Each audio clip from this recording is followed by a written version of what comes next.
And we're back live! Welcome back everybody to Gods vs. Eldritch Horrors Season 2! Yes! This party of catastrophic players, chaotic to say the least, have banded together once more to see if this time they can try and accomplish the mission before destroying the multiverse. So yes, if you never followed this campaign before, in here we're playing a campaign of D&D 2024 where every member of our party was incentivized to create their best broken characters in the 2024 set of rules, and then bring them all perfectly legal, of course, and then bring them to try and not destroy the multiverse while they are, going about their business. They're all mythic level, above level 20 tier characters, champions of a god in the multiverse.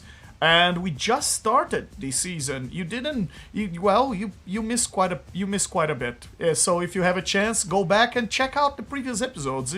That's quite a lot going on already. The cosmos in here, the premise is that the cosmos is incomprehensible and the stakes are indeed divine, and the most reliable apocalypse engine is indeed our party. And season 2, as our mythic level champions, they are still mortal agents, sponsored, quote unquote, by very powerful entities who prefer to have some plausible deniability when they are dealing with, their deals and their shenanigans in the multiverse and pulling their strings. So yes, their patrons are gods that prefer not to intervene into things directly, much like a lot of the politics we see these days. It almost brings a familiar tone. And then they send these champions. They send their champions. Yes, they're little puppets. They're the ones that work for them. Apparently their interests might be aligned. But they sent you guys, this party, and then pretend that they never met you guys if things go wrong. But you took this deal somehow for your own reasons, and yes, it seems that together with this deal, you also have taken some quite new challenging tasks. The last time we saw this party, the job began in a casino owned by a ruler of one of the layers of the Nine Hells. And with a velvet case sliding across a table and a simple mission statement, still a forbidden book that nobody can properly identify, and get paid with a weapon that has 3 wishes in it. Naturally, the solution was to recruit someone who was somewhat of a specialist to come help them in this quest. 2 members of the party who accepted this quest.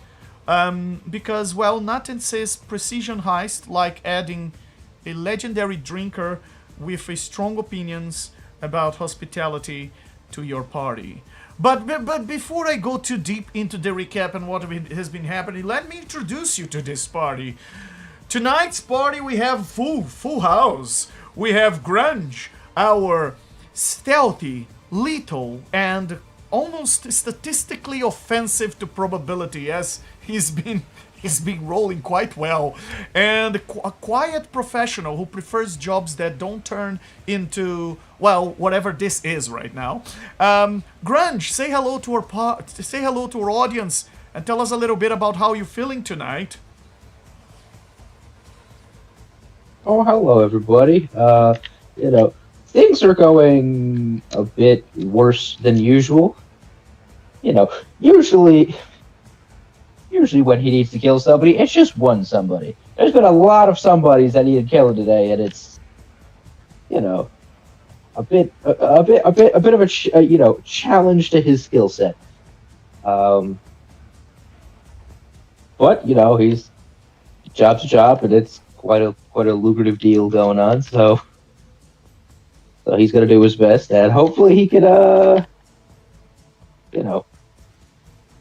work it out somehow. Very well. I mean, in your profession, you better be good in improvising. After all, things don't always go according to plan. So yes, and by that I mean both in real life and as a in real life as a D&D player and as your character. It's valid both ways. Very well. And then we have Malefactor, our evil paladin vibes with warlock adjacent energy, and he's quite confident, and he makes everything worse for everyone except his party, of course, and he considers beheading to be a teaching method to his enemies, of course. And Malefactor, say hello to our audience. Tell us a little bit about how you're feeling tonight. I'm feeling like quite the mentor, I gotta say. I got a lot of role models here. I did not realize I would have a lot of people learning on how to impale people today. I gotta say, I'm glad I can give him first-hand experience, though. This guy that we're fighting, he doesn't seem to like it, though. Needless to say, I don't know what's gonna go on, but hey, I got a feeling we're gonna make it out of this alive. Mostly. Mostly. That's yeah. You are a glass half full kind of evil devil. Is that fair to say? I think I'm the first for that kind of that name, but hey, it's my brand, and it's how I'm remembered in the Nine Hells. Very well. And then we have Gorbin. Gorbin is our mountain dwarf cleric / monk, champion of Hecate. He is bookish by origin and chaotic by lifestyle, and currently the number one reason for elven hostility around this place. Gorbin, say hello to our audience. Tell us a little bit about how you're feeling tonight. Yep. Having a bit of a day. You see, I made a new friend named Frances, and she was just the nicest miniature zebra that you ever did meet. But then with this lich just made her puke her guts out, and there's no way. That's just not cool. She never did nothing to nobody. Never hurt herself. She might have bit a couple of ghost pirates, but that was strictly in self-defense. And there's no way to treat a giant lemur like Mikey. So now I guess to fight a lich. It's just no fun. They're bad news. Very, very, very, very problematic. Can't be allowed. And also, I'm stuck in a tree. So that's my day. That's how I'm doing. I have to say, not sure if you're doing honors to Frankie by saying she was not, she didn't ever harm anyone. Actually, she was quite lethal. Frankie was quite lethal. But let's make a 10 seconds of silence to Frankie.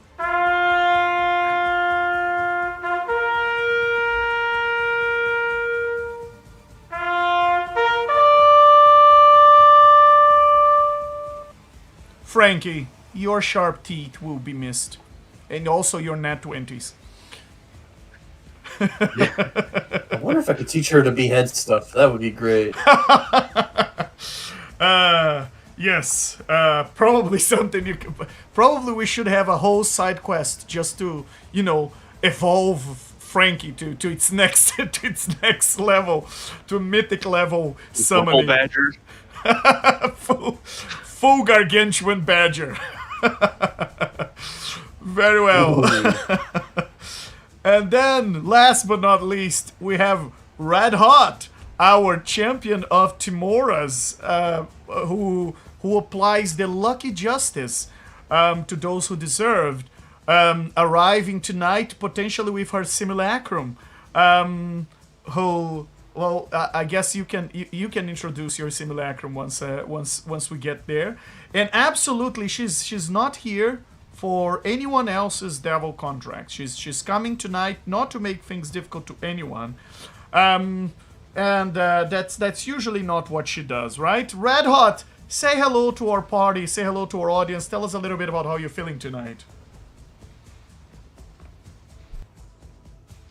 Hello, everyone. Yes, I mean, her methods are could. I just want to be a bit, evasive here, but yeah, they're criminal, But her motives are anything but cruel. Let's put it that way. Red Hot sees herself like as a necessary mischief, right? But she lives by strict moral principles. No bloodshed unless unavoidable, no theft from the hungry, and no cruelty for its own sake.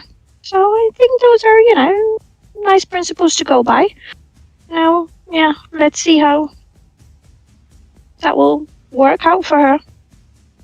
The exact opposite of grunge. I know. I attack the hungry. I show them how to close their book. Spit on the hungry, be cruel for cruelness' sake, and bloodshed is always the answer. I think I'm in between. Yes. Amazing. There are flavors this evil Sunday. Very Like yes, an ogre has layers. quite quite the mixed party. That's what we call cognitive diversity. That's the right mix of party. One could say, one could argue that this is the right type of team for you to accomplish tasks where people are complementary and this kind of stuff, right? So yeah, quite a diversified. Quite the group. opposite. Yeah, quite a diversified group of individuals, as you can see, and with this, let me bring you guys. Oh no, let me bring nothing. Let me tell the audience what happened in the previous session. So, the team has infiltrated a tower. They are after this soulstone grimoire, soulstone book. And the team has infiltrated this tower of a high mage of somewhere. The original idea was to be a heist, get in, get out, take the book.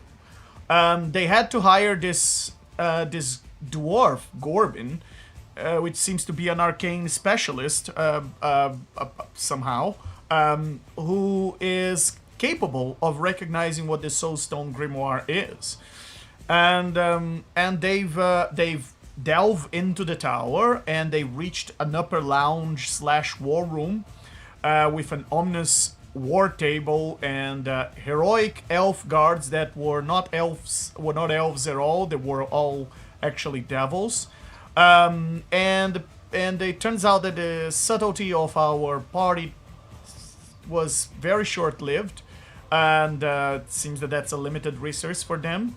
And the tower's defenders escalated from guards to devils, then to vampires, and then eventually to the host and powerful high mage of this tower, which also seemed to be some sort of undead himself, and came floating into the room and has very powerful magic and been giving a lot of trouble to our party, despite the fact that they are quite powerful themselves. The tower and its owner finally decided that these intruders were worth their time. Roots split from the floor, and the flowers blossom down the stairs, and the high mage arrived wearing a relaxed smile of someone who has won more fights than most of these guys had meals, and politely informing the party that their initiative was admirable and competence is somewhat optional. And well, he even tried to see if there was some usefulness to the party, and he thinks there is. They have some promising skills.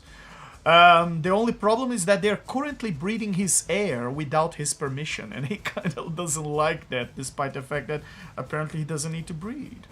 So where do we stand right now? At the current moment, we have a vampire that just ran away from this room in fear, because yes, our party can be scary, and we have this high mage who began correcting the mess with very open content to the party, and the tower's magic, which is actively stripping comfort away. There is this something about attunement dropping and things going mundane, and the party gear suddenly feeling like, just some very expensive cosplay, and Malefactor stacking seals and created a brutal window by blinding the high mage temporarily for a full minute, and then immediately capitalizing on it with some very heavy strikes, while the mage promised he would be all of you guys would be footnotes in history. And while saying that, it seems that he still controls his lair, and his lair is still quite responsive, and he still has powers that he can use even when he's blinded that can cause some decent harm. And Gorbing had to use his very high level healing magic to bring the party back to its normal state. And then also Grunge out of the blue, he just suddenly remembered, oh yes, I'm a rogue, and he decided to sneak ahead and go for the MacGuffin and go try and find the bloody book that they came here for. But there is one too many books in this place, and he found a lever in a wax-covered desk trap, which got his lungs almost melting.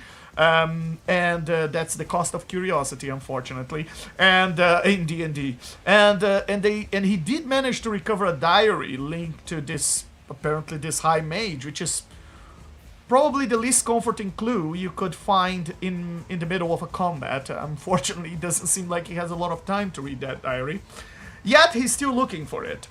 And that's how we get back tonight. So let me bring you guys back to the fray.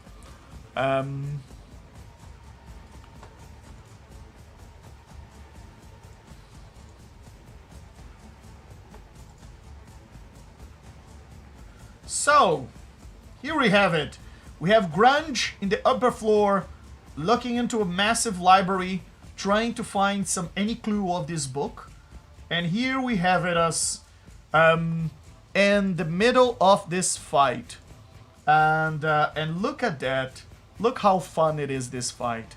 Just as we left off the last time, we were at the top of the initiative with Grunge, and the High Mage had summoned forth the Stormblood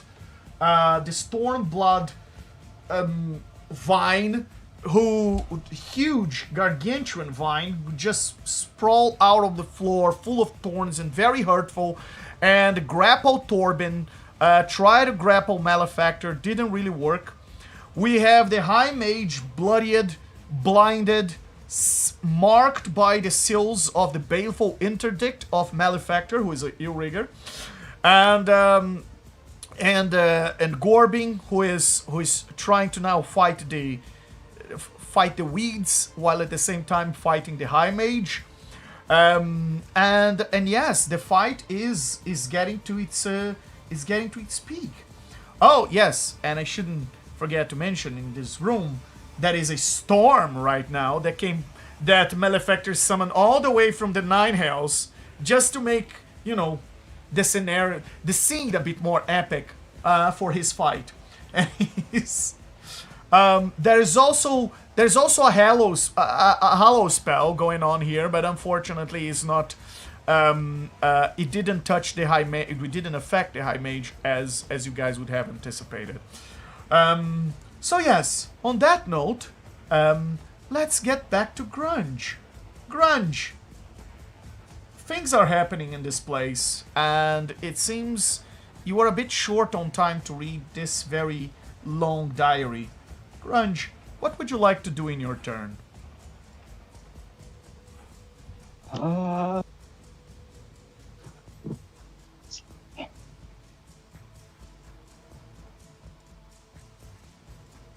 Hmm. I'm not quite sure what to do to find this, besides make another investigation roll. Very well.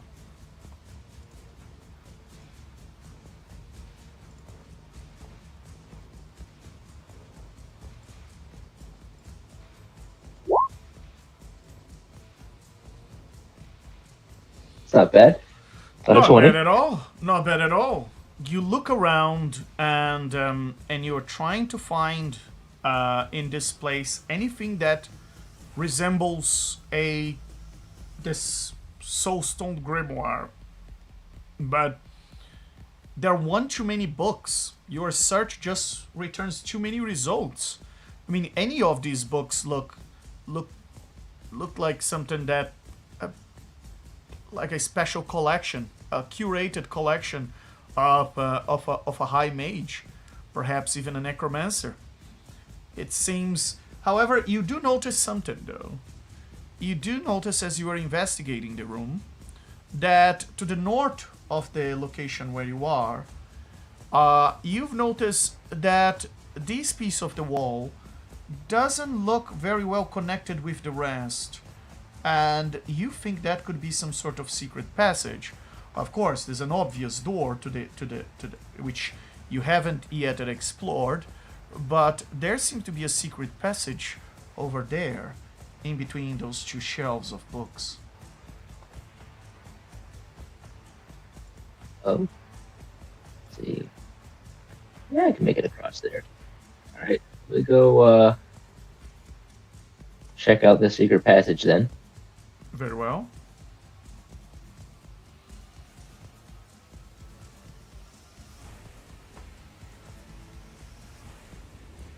Very well.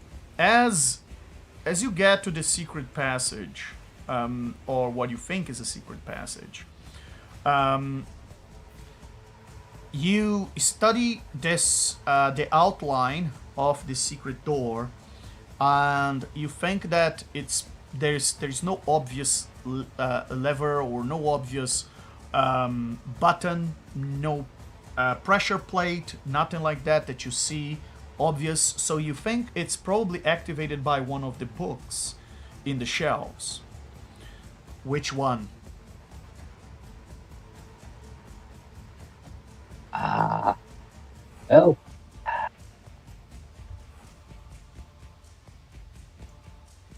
I'm within range of most of the shelves, true, but that means I have to pick a shelf to try and find a book in.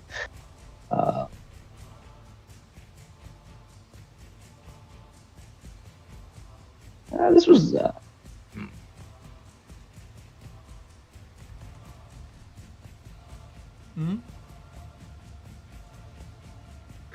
trying to figure out what would I roll if I wanted to decide where to look based on, roguish knowledge of, like, that's where I would hide the book I'm looking for, right? Where would I keep the particular book I hate? Which book would I? Where do I? You start to look at the titles of the books here, and the first book you look into, it's called Thomas the Tank Elementalist, the story of a war mage.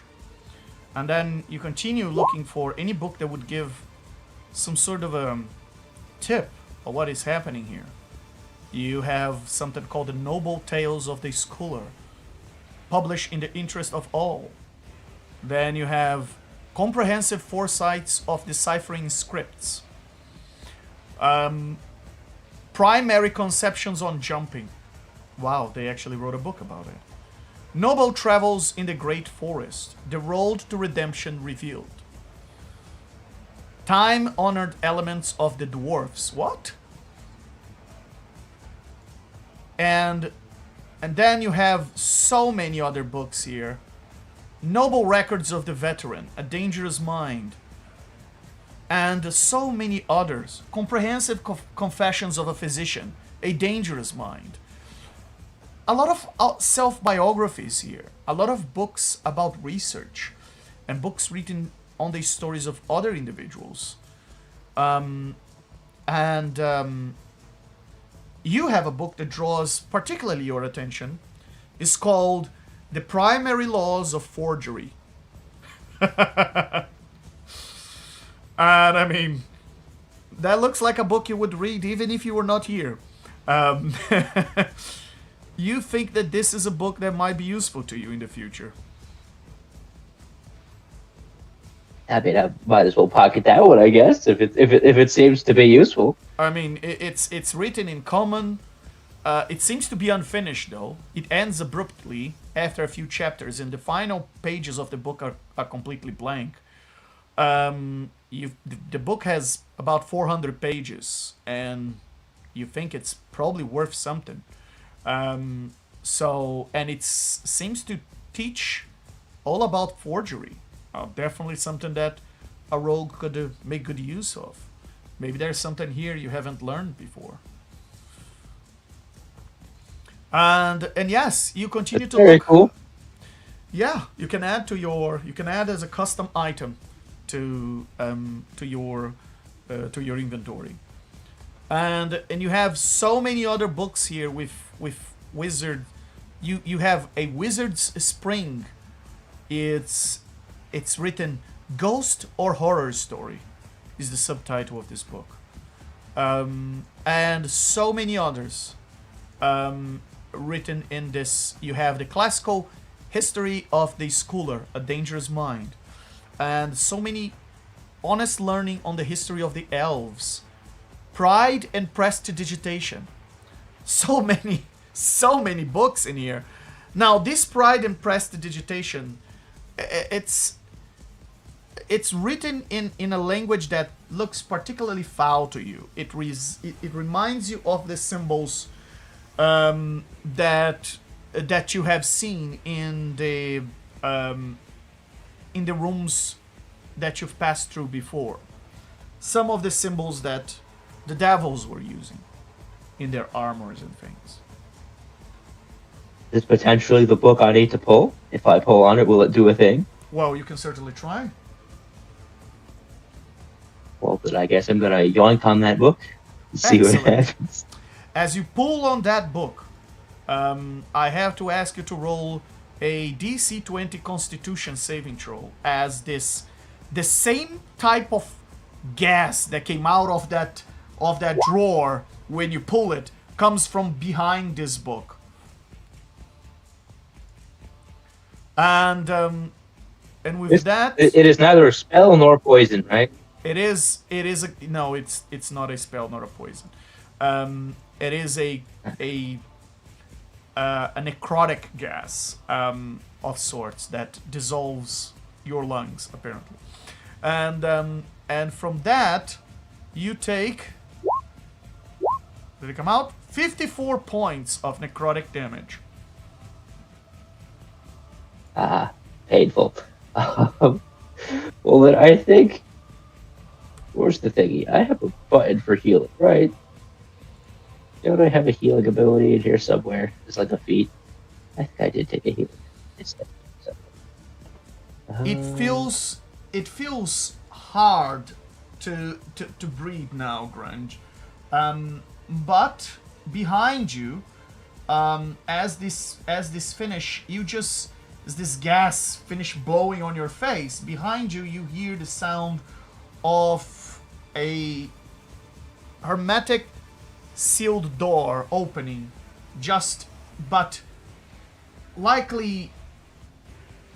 the sounds of rocks moving, and that's that door opens. You see on the other side a spiral staircase into a small hallway. And with that, it's time for the fun round. Before the fun round, I'd like to use my legendary action. By all means, what would you like to do? If that's right. Yeah. Gorbin is going to reach up and touch a finger to the tattoo on his forehead, which glows for a moment, and he becomes intangible. which let me post this in the thing. Excellent. And that frees you from the grapple condition. Yep. Excellent. Very well. I will So- also take legendary action. You can't take it at the end of your turn. You gotta be on the end of Oh, the creature's right, my turn. turn's ending. Okay, then I gotta wait for the end of the fun round. Never mind then. Not the fun round, the end of the torn blood, round. Because the fun round is not another creature's turn. It's just layer action. Oh, it's actual. Okay. Yeah. Very well. So Gorbin, you are immaterial until, remind me. Until when? Until the End of end your next of my turn. Yeah. Very well. All right. So it's now the turn for a fun round. Where's my audience? I said it's now the turn for the Yay. fun round. Thank you.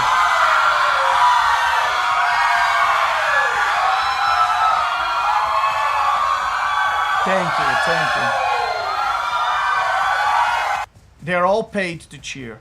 When I say fun round, apparently we're not paying them enough, as they take their time. Very well. So, in this fun round, all of you gotta do a DC 20 Constitution saving throw. Oh, not all of you. Sorry, just Malefactor and Gorbin. And the two of you gotta do a DC 20 Constitution saving throw.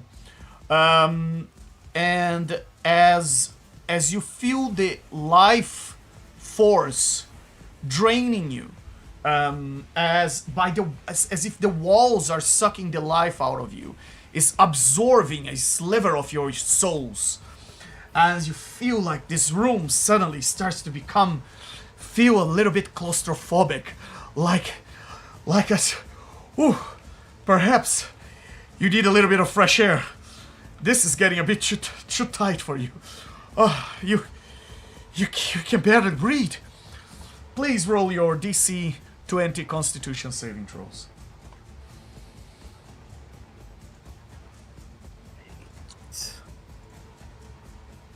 Hold on. Oof. I am gonna use my blood price to use one of my hit die to roll a d10 to see if I pass. Very well. I did not pass. I passed with a 27. Very well, Malefactor, you pass. You only take half of this damage, while Gorbin, you take the full blunt, I'm afraid. You said it's necrotic, and I'm naturally resistant to necrotic right now? Yes. So, that is 21 points. I am also resistant to necrotic. Very well. So, to Malefactor, that is 11 points of necrotic damage, accounting for your resistance. And to Gorbin, to you is 21. Okey-dokey. Very well. On top of that, you feel weakened, and until the end of the next fun round, you both have disadvantage On everything? on everything, on all the 20 tests. Oh no, sorry. So just Gorbin who failed, not you, Malefactor. You've passed. Oh! You had me worried. Just Gorbin who fails. Very well. So with that, Okay. that's the end of the fun round, and it's now the turn of the Thornblood Vine that is there. And well, this creature makes 4 attacks, and is going to, of course, attempt to grapple both of you. So let's see, Malefactor.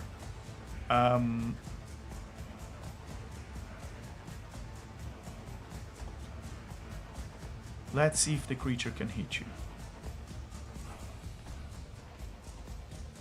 As for Gorbin, it will attack, as it doesn't understand that you are immaterial, of course. as it attacks you, Warbin, it will miss. So 2 attacks on each one, but on Warbin, does it miss or just gives you resistance? I cannot. I have resistance to bludgeoning, piercing, and slashing damage from non-magical attacks, and I cannot be grappled or restrained. Very well. So you won't be grappled or restrained, but it can still hurt you. Very well. So Yes. here it comes. I'm assuming that its attacks count as magical. Yes, they do. They very much. Malefactor. Yeah. That's a 23 to hit you. And the That second bounces on my shield. that's stopped by your shield. Very well.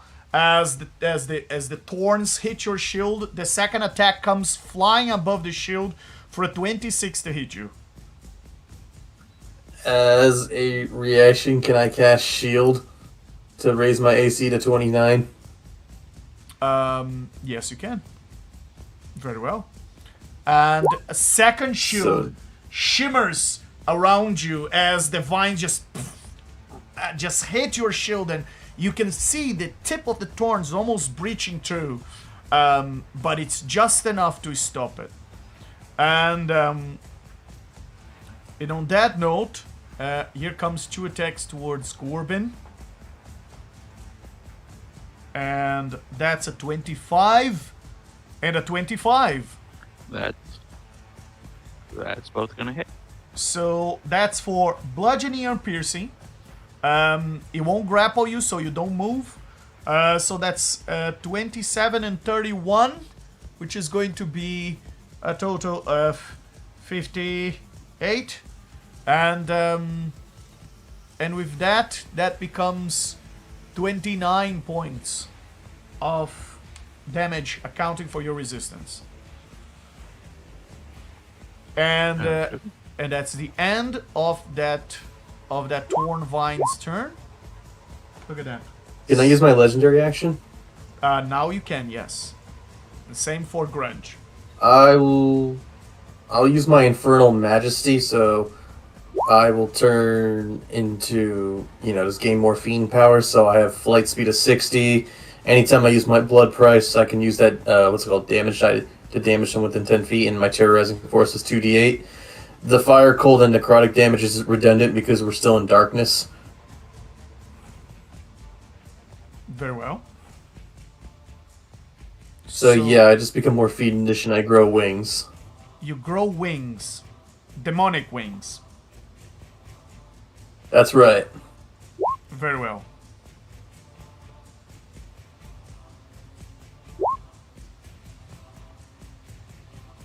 So can you describe a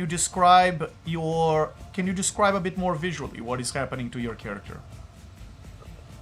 Well, I say a small chant in Infernal, and as I say this, I'll whisper in Infernal, may the 9 hells fuel my wrath. And as I do that, I feel the power not from my sword, but also from one of the seals I have. Just channel into my blood and rage, and as my eyes start to grow more devilish, these blackish reddish wings come from my armor. And it gives me more of a devil aura. If you didn't think I was just evil enough from how I look, I actually look and feel evil. Excellent. And it gives me a lot of power of the 9 hells. Excellent. Now you're full-blown evil transformation. Very well. And Grunge, you wanted a legendary action. What would you like to do? I'm gonna use Second Wind. For 7. It gains 7 HP. It's really bad. It's like it's regenerating, but it hurts almost as much as if it wasn't. And it's too hard for you to breathe, Grunge. You're still struggling.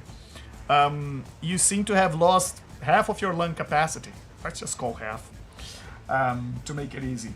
And on that note, the High Mage says to the 2 of you in the room,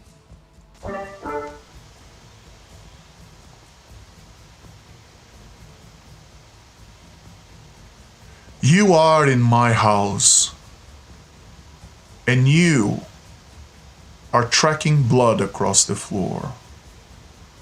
I built this place to celebrate my eternity, and you are making it messy.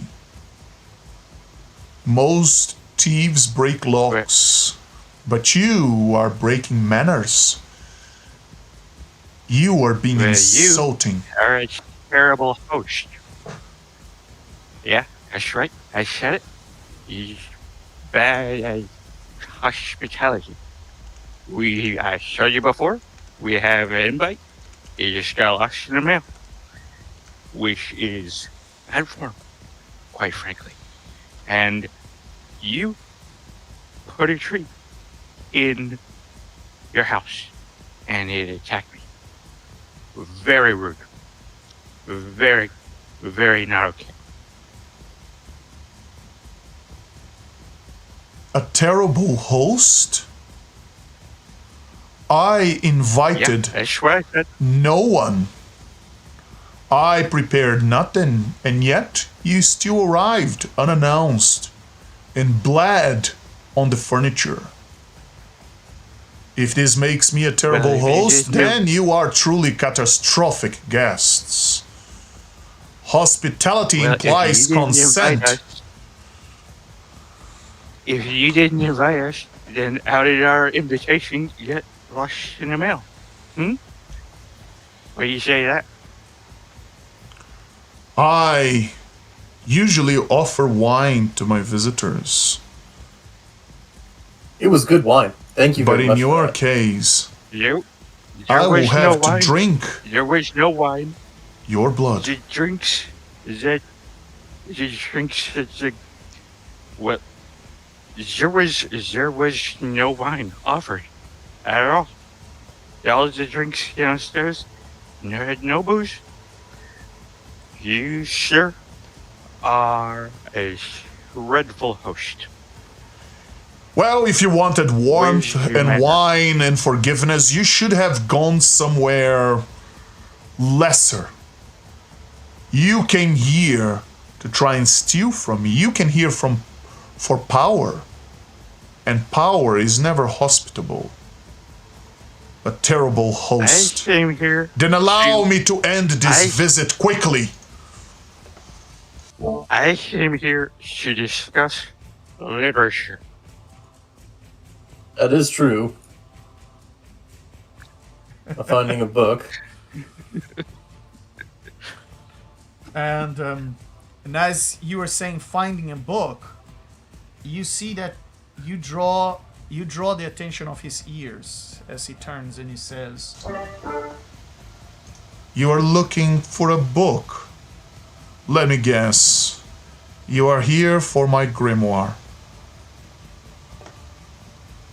Not yours, because it didn't say anyone's name, but you may have knowledge on this book. Tell me who sent you, and I will do you a favor. After I obliterate you and turn you into my well-oiled servants, destruction machines, I will send you back to the one who sent you to me, so you can avenge their impoliteness. And I promise you, I'll even let you peek a few pages of my grimoire. Well, Who I don't sent think I need you? your grimoire, I'm gonna say. Me, myself, and I. Sorry, it's a trio. So it's gonna be difficult sending me back to who requested for me. I can smell a lie. And yours Is it because I'm a devil? You know, that's very prejudiced. It is a Very shallow rude. lie. Like I said, bad manners. I have lived to see the 9 hells evolving and growing and spreading their influence under Asmodeus. I've been alive longer than you can fathom, devil. Before your soul was this, I was already more powerful than you can conceive. You've made a mistake coming here. You've made a mistake to treat my house as if this was one of your battlefields in the Blood War. No, this is not a place for a devil, and it's not a place for a dwarf, and it's not a place for a thief. Apparently it's a place for a devil since you forced them to be... Oh, sorry. Go ahead. Reply. I think this is a place for devils. Apparently all your elves are devils. So I think I fit right in. And And if you didn't want to get blood on your floor, then you shouldn't have done that to poor Mickey. He didn't deserve that. It was very rude. it was... No way to treat a guest or a giant lemur. Poor Frankie. Poor Frankie. And as the High Mage says that, still blinded, as a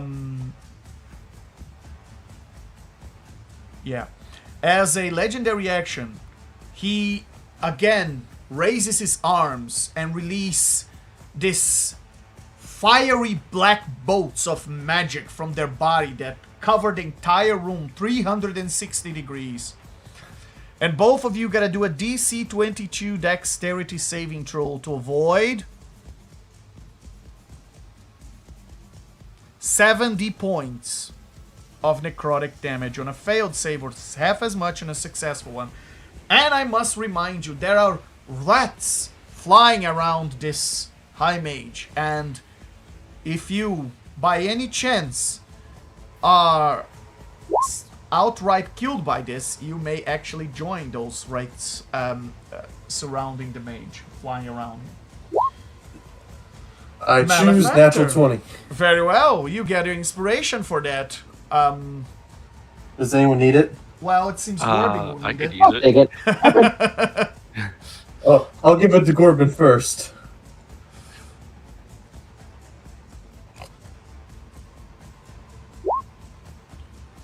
And that did not help.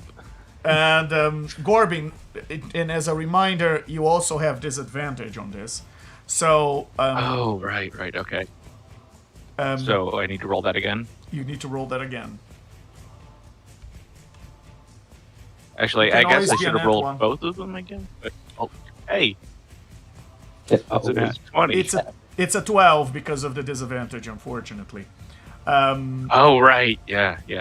And with well, it turns out that with wait, it's not, because it's the 19 and the 12 was a 12. You re-roll the 12 and it's now a net 20. Oh, right. So it's a net 20. Oh, yeah. Oh, awesome. Very well. Hey. Go ahead. You roll the nat 20 Will and you take. get your inspiration back. That's an Awesome. effective Thank use you. of inspiration. And with that, the two of you take 35 points of necrotic damage. Since you're both resistance, each one takes 18. And with Awesome. that, it's now the turn of the High Mage, and that is when things get a bit more dangerous. First of all, as a bonus action, you notice the High Mage enters this shadowy form, and in this form, you've noticed that his entire body, almost all the wraiths that were around him, just join him, and he just turns into this massive shadowy figure, and then as he does that, he moves all the way to the end of the room without provoking opportunity attacks, and he joins the shadows at the north side of the room. He squeezing itself against the wall, almost getting as flat as the wall, as if it was part of the shadows in the room. And as it does that, it then releases.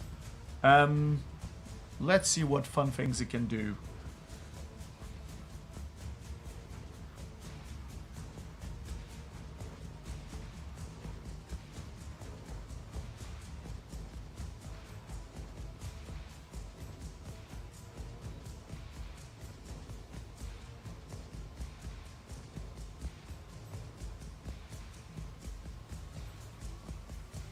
All right. It's still blinded, so it's going to use. It's going to use pretty much the only attack it can against you guys.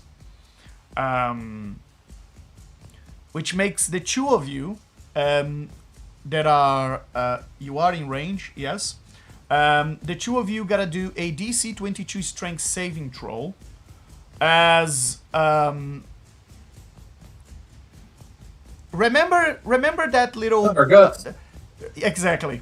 Remember that fun sensation of having your guts pull out of your body, pulled up out of your body, and then swallowing all back inside again? Yes, that is what you are doing now. And if you fail this, you fall prone and you take the full blunt of 41 points of bludgeoning damage. Alright. And I have heavy armor master, so somehow this like It doesn't interfere. And I'm making this with disadvantage. That's not something right? your armor would help you with. It's your guts. So okay. Just bolting together. Gorbin, I'm gonna use my blood. yeah, go ahead.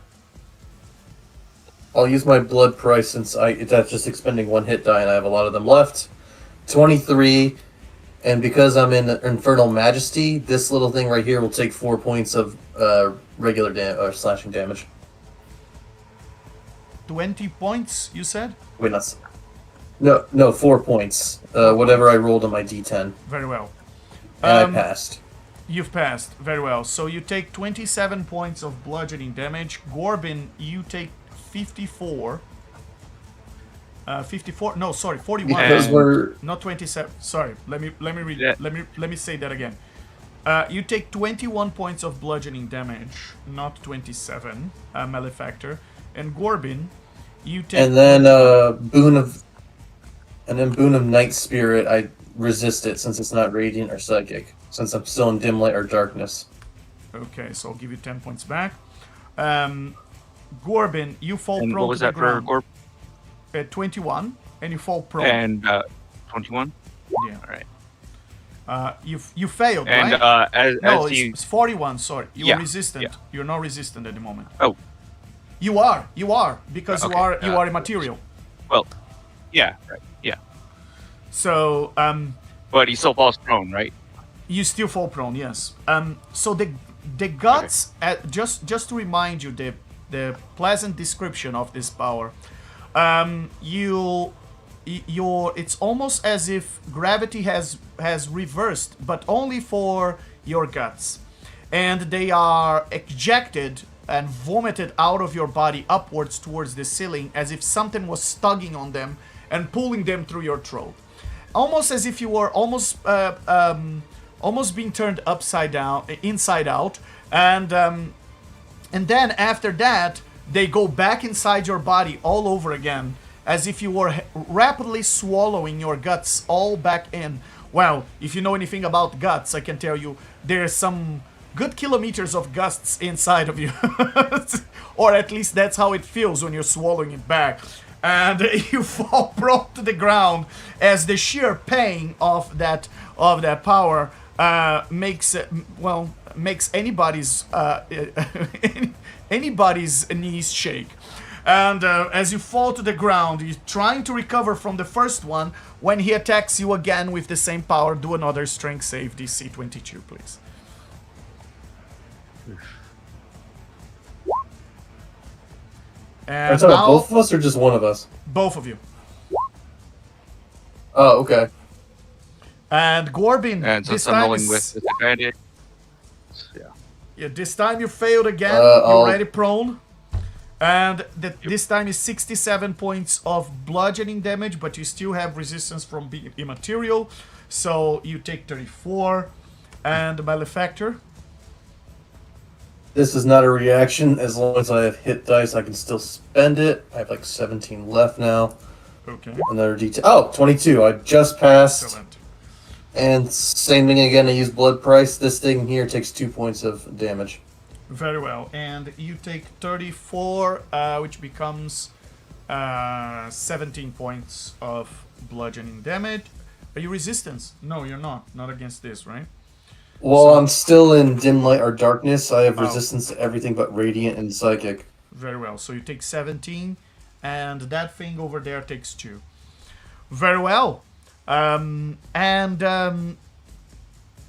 with that, the next thing is this.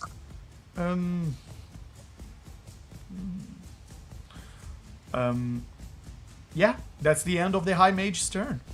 And with that, as a response, not a reaction, purely an RP thing. very well. But Gorbin is going to, while lying on his back, he's gonna take a giant swing from his mug. With the expression on his face says, "Must be Tuesday."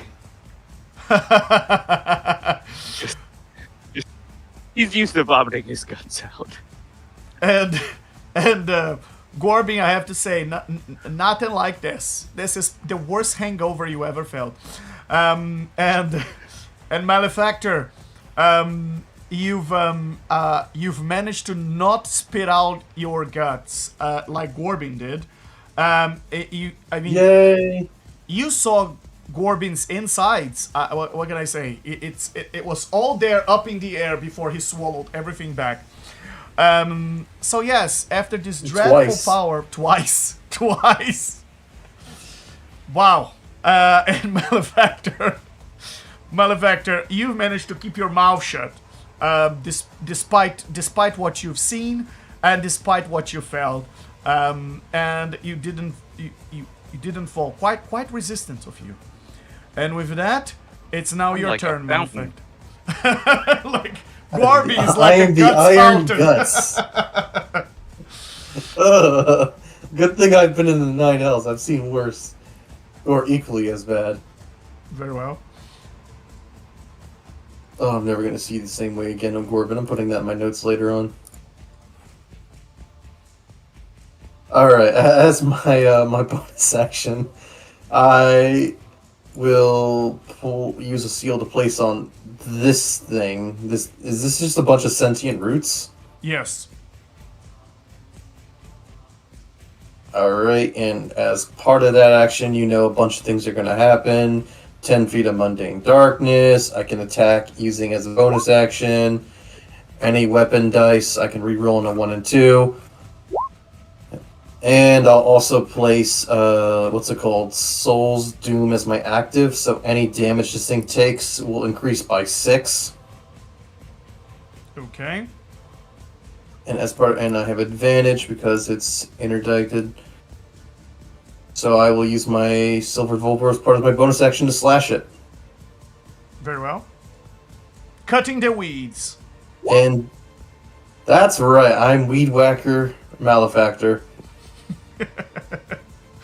Very well. It's a 24 hit. Yeah, he does. Alright, so that's gonna do a few things.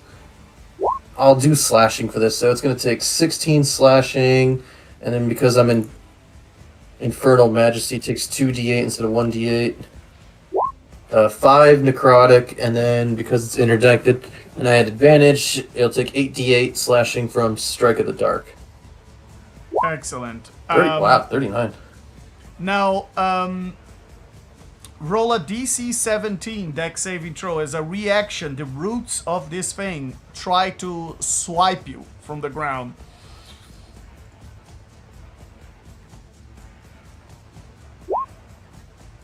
Tries to swipe me. I guess I'll use another one of my hit dice. I got like 16 left Okay. to turn that and see if I can turn that into a Nope, I fail. You fall prone to the ground. With And my athlete ability, I take 5 feet to stand up. wait for it. You fall prone to the ground. And grappled by your feet. Again? No. That's still the same thing. And you're grappled by your feet. For this. And you're gonna spend five to stand up. Is that correct? Yes. Very Just well. looking at something with the athlete perk. Nope, I don't have anything. Okay. I'm going to use my action to attack this thing. Okay. How much damage was the first one altogether? Sorry. That took 10, 16, 21, 60 points of damage. 60. Very nice. And is this thing gargantuan or huge size? Gargantuan. Okay. Alright, I'll strike it again, and I still have advantage on it for Very well. anything I did. So for first attack, definitely will hit a 32. It is gardening day. I'll do... And what I'll do extra is, because I'm still doing, what's it called, necrotic damage from my terrorizing force, I'm gonna force it to be poisoned until the start of my next turn. And there's no save for that. Very well. And then let me roll the damage. Let's see what Soul's Doom, that's 18 magical slashing. And 8 necrotic as my first attack for my action. So that's 26 total. Okay. And then for my last attack, a natural 20. Excellent. I really want to weed whack. Excellent. As you can imagine, this creature doesn't have a head, so you lop off So a few extra branches as you were doing this. Alright, so yeah, I'll take the 30 damage on top of that. So let's see, that's 11, 12, 23, plus 30, 53. 53. And then Terrorizing Force is part of the attack, so it's 4d8 instead of 2d8. For 20 necrotic, so that's 62 points of damage. Very well. As you are slashing this, you cut, in all these attacks, you almost cut half of the branches that were out there. And I guess you can call this bloodied. When you cut half of the branches of a tree, I guess the tree is bloodied. And it's still holding on to me. Darn it, I cut the wrong branches. Yes, you did. You were aiming for the branches and it grappled you through the roots. Very well. And with that, is that the end of your turn, Malefactor? Can I use the rest of my movement to try to break free from this, or is that like an action? It is... Since I only use 5 feet. It is... It has a... Wait, it has a special thing on this.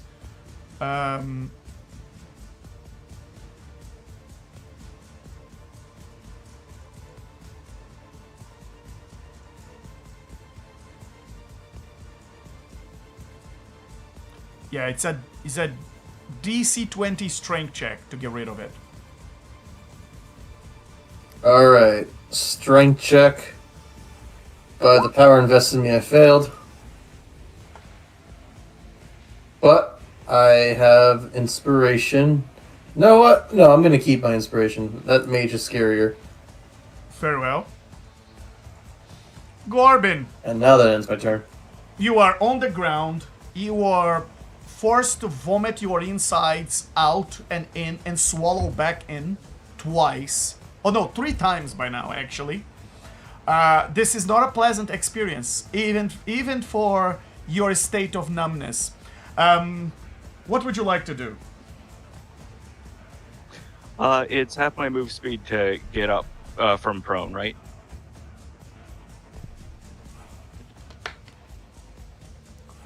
Hello? Correct. That is correct. Can you hear me? Okay. Yeah, I can hear you now. Yeah. So I guess that's the first thing he's gonna do. Just gonna. I guess. Don't worry about me. There's. Yeah, you're rough. And he's gonna tap the bracelet. Okay, as a bonus action, actually, before he does that, after he stands up, but before he does the next thing he's gonna do, he is going to use Recover Vitality as he is getting up, which, give me one moment while I find where there it is. Okay, yes. Recover Vitality. You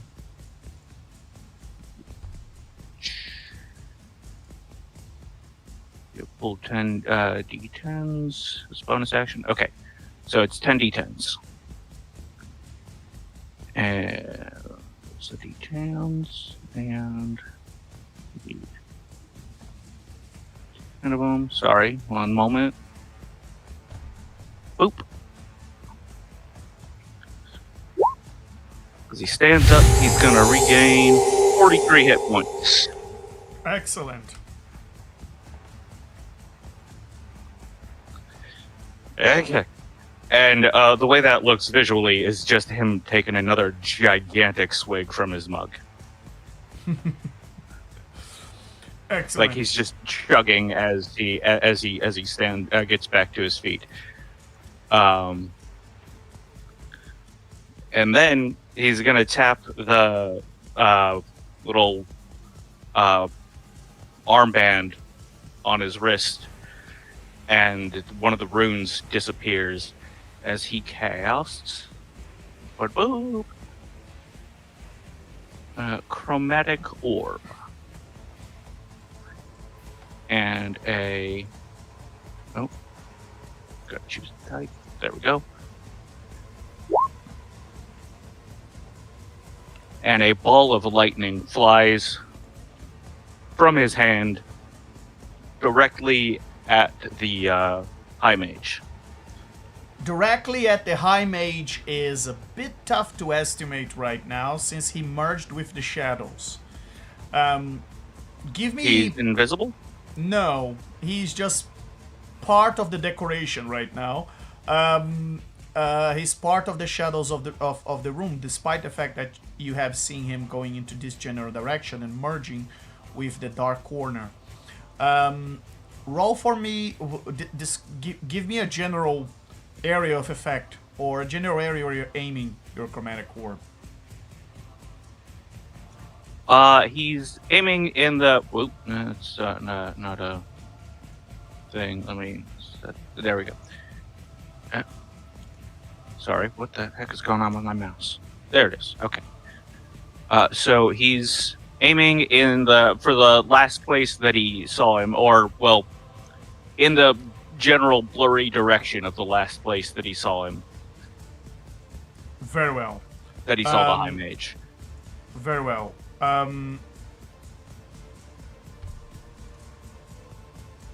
Very well. Roll this attack with roll this attack with disadvantage.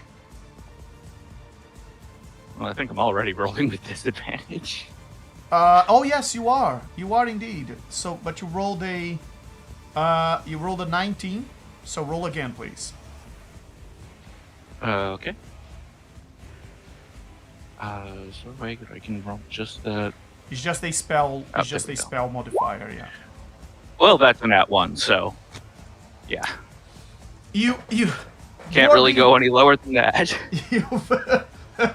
Everybody, just please look away. Let's pretend we didn't see that. As a request of our dear Gorby. Let's just please look the other way. Gorby, I don't know what happened. I do have heroic inspiration. Would you like to use it right now? To avoid Yes, to avoid the embarrassment? Very well. Yes.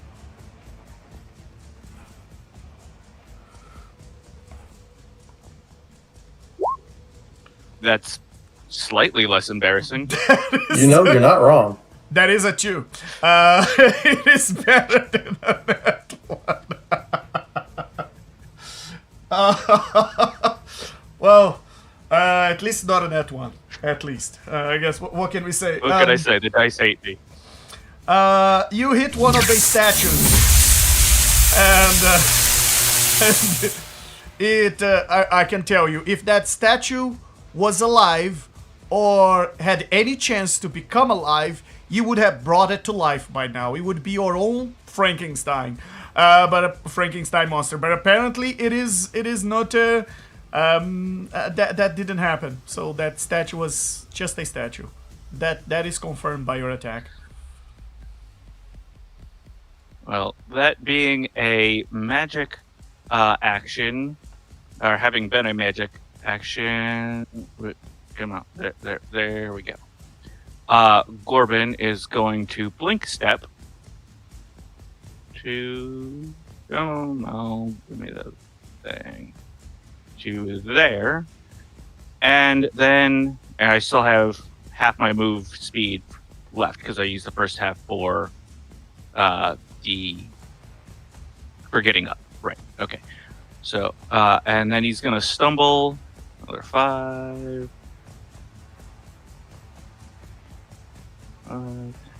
Over to here.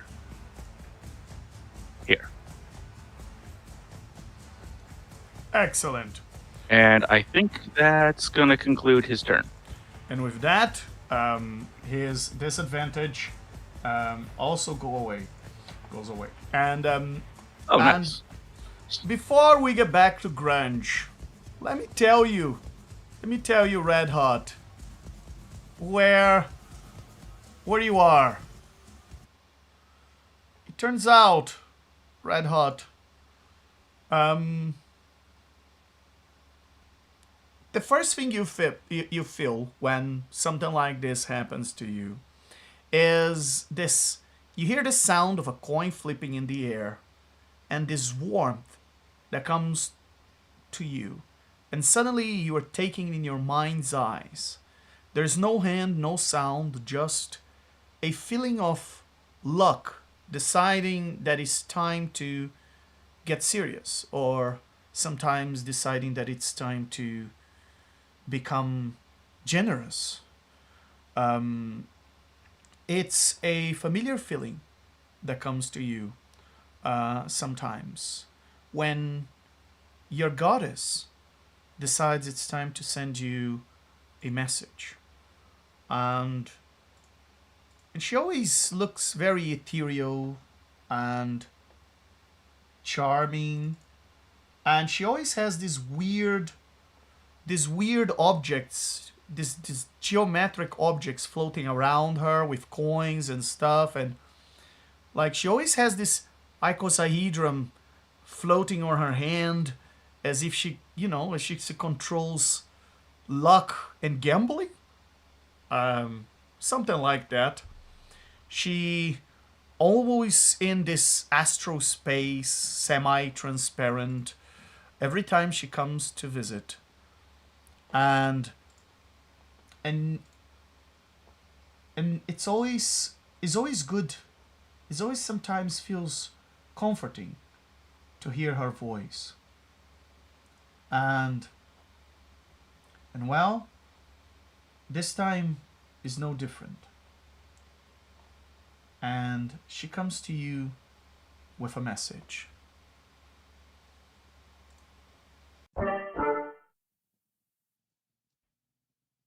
Someone is moving in the shadows here. Not a petty thief, but something more patient than that. They seem to be hunting some sort of tome that should never sit on the wrong shelf. It's a book that doesn't belong to devils or vaults or collectors who call greed legacy.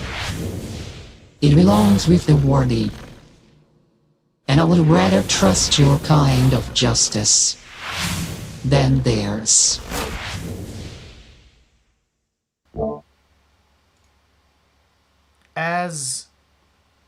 as you hear that familiar call, you are trying to understand what is she referring to? What could she possibly be talking about? It is indeed the usual personality of Timora to be quite cryptic when she's talking about things with you. And it feels like the world just bends, just slightly. And after some time, almost as if you were sleepwalking, you arrive at this living tower with your simulacrum by your side.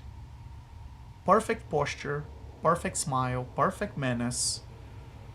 The air smells scorched, like scorched parchment. It's almost as if a noble place, kind of place you love to steal from. As you enter the place, some nuisances try to step in your way, which you don't pay much attention because you are still trying to reflect on the words of Timora and her instructions to you. And, well, your simulacrum just clears the path for you. Somewhere above you, you hear the sounds of fighting, spells being casted, steel raging, some unmistakable mumbling, and, well, you start to step up the stairs. And as you do, you see one familiar face. The familiar face of a devil who you have fought side by side before. Malefactor. Plus, what seems to be a very drunk dwarf that you don't quite recognize. At least, this doesn't look like a member of the Hellfire Club to you. And look at you.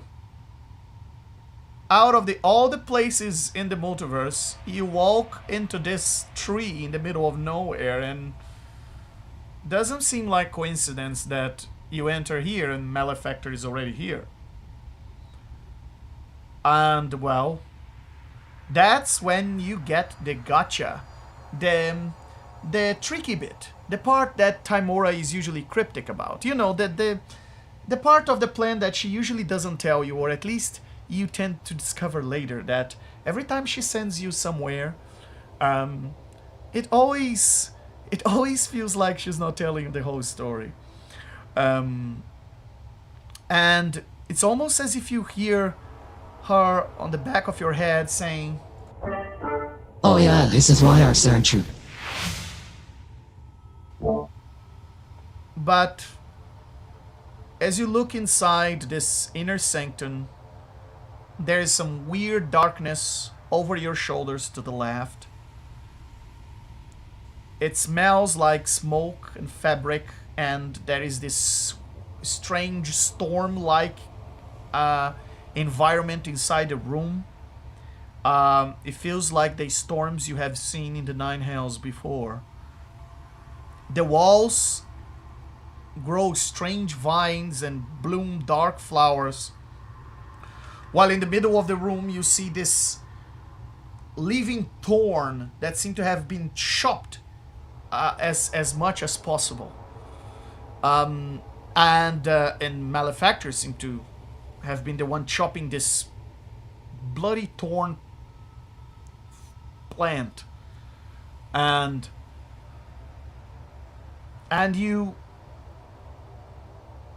you see in the back of your mind the last words of Timora as she was speaking with you with that icosahedron just spinning on her left hand.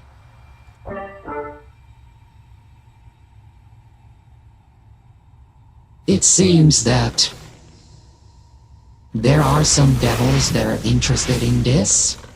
And this is a tome that, well, preferably would be returned to the righteous. You don't need it. You don't need to bring it to me. Cause you don't know what I am. Of course. And, because I prefer to keep this way. But you need to deliver to the righteous, or at least the those that won't create, some issues with it.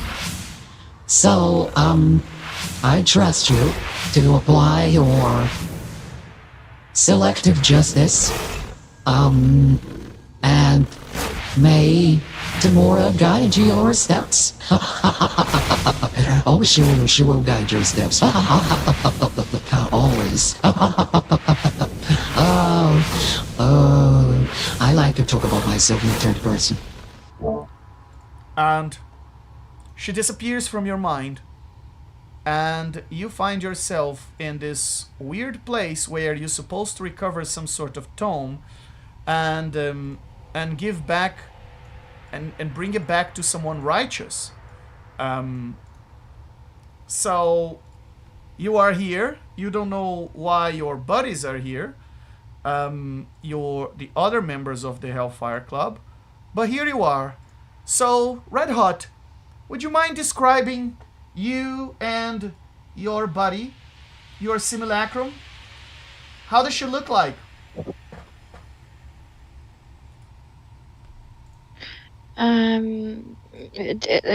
Quick question. Do I, so the tome is, with Malfactor? Yes. What you see inside the room is this thorny vine, aggressive sentient vine, with blood-like thorns, and seems that a lot of the branches have been cut down. And you see on the other side of this malefactor, and back at the end of the room, in between the storm, the hellish storm that is happening inside this place, you see a drunken dwarf, who definitely seen two of you right now, at least, and maybe 4, maybe 8, and then there is this this darkness right behind your back as you reach the top of these stairs. Otherwise, the room is surrounded by statues that cover the entire perimeter of the room. All statues depicting the same creature in different poses, for all you can tell. And there is this war room table with a massive map on top and little pieces that seem to denote locations of armies. Although it's a bit messy right now, as some people rudely have stepped on top of the table. And yes, you entered this room, and you were really not expecting Malefactor to be here. Not other people to be here. So, Red Hot, you can describe your entrance and who is your friend or companion simulacrum, and how does she look like? How do you look like? And then I leave it up to you to what you would like to discuss with Malefactor. But while you are on it, please click on both your tokens and roll initiative as well.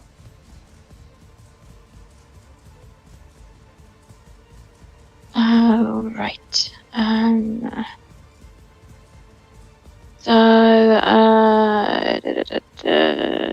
Can you guys see my rolls? No? No. No, not in Roll20. Nope. Can you? No. Okay. I can see in Discord, yes. I can see an 11 and a 20. Okay. Yes. Right. I'll try to figure it out in the meantime.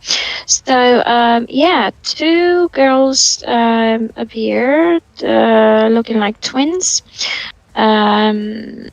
They have blondish hair, and their skin is like light red,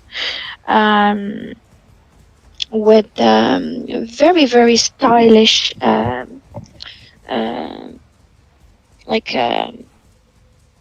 kind of like glasses that frame her face, and yeah, very stylish and pink, and very well dressed, of course. And the eyes, let's not forget, they have the like an eldritch purple color. Yeah, so they both look the same. And I don't know if they know, but yeah, she's my simulacrum, and her name is Chili Pepper. And she's my constant companion, my confidant, and my most trusted partner. She's the only one that truly knows me. So yeah. Boy, I wonder why. I will say this though, I've never seen your simulacrum, so I will look to Grunge and go like, you're right, I might be drunk as well. No, sorry, to Corbin, not to Grunge. Where all these fancy librarians come from? Am I having that dream again? I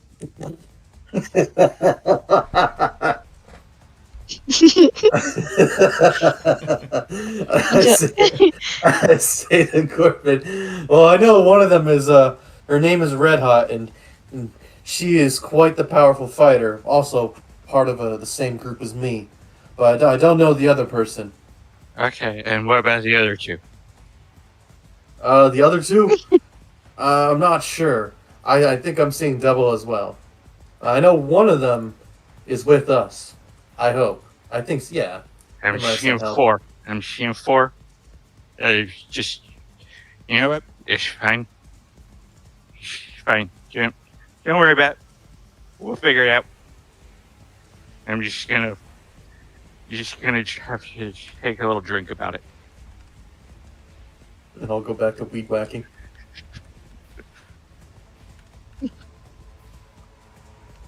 A quick one. This high mage here, he's against us, or is he on our side, or what's going on?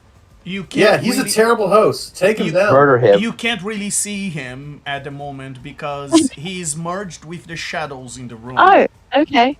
Yeah. Oh, okay. Okay.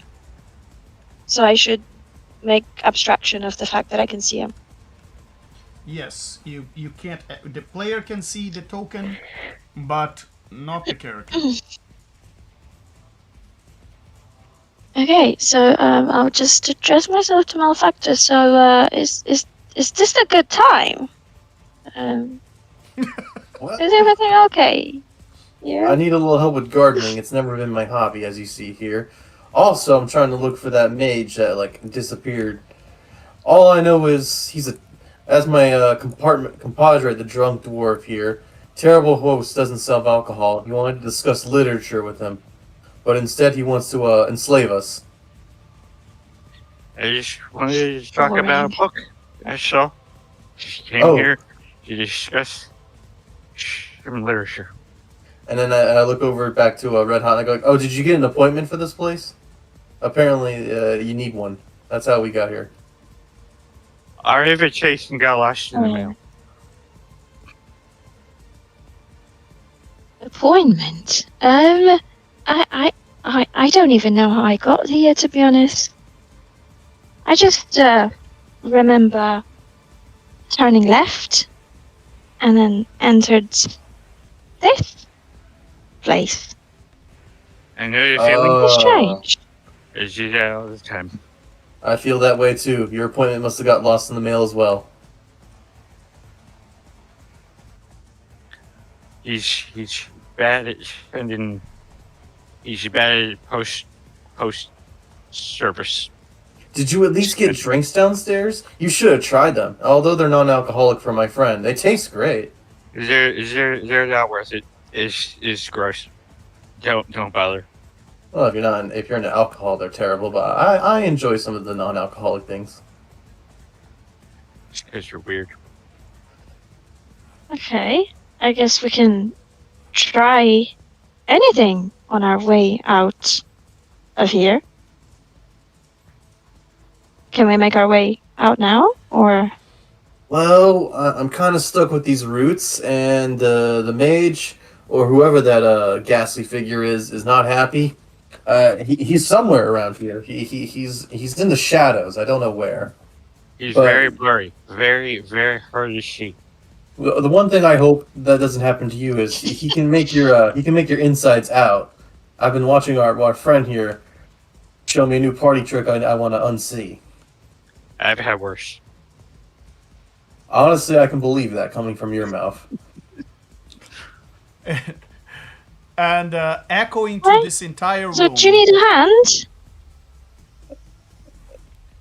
What? Sorry. No, I was just saying to Malefactor, so do you need a hand?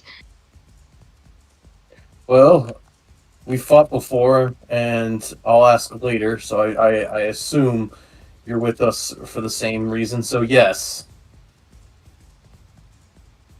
Okay, let's get this over and done with. And head our way. You hear from coming from the coming from every shadowy corner of this room, a voice talks.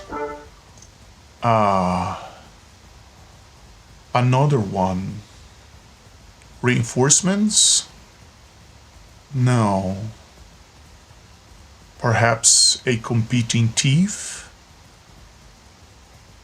You don't move like a mercenary. You move like chance. I can smell on you the very distinctive smell of an elvish goddess, or just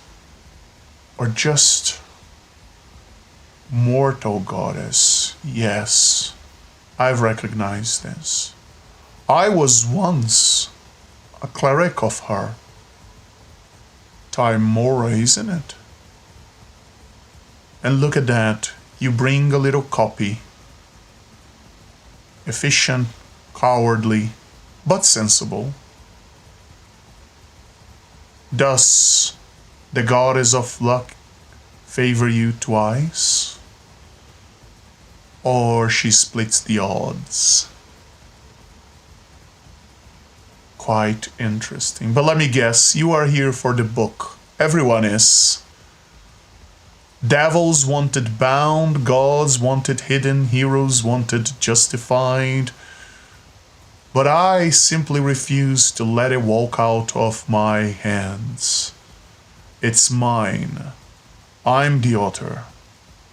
I'm the one who progressed its research. I'm the one who completed its pages.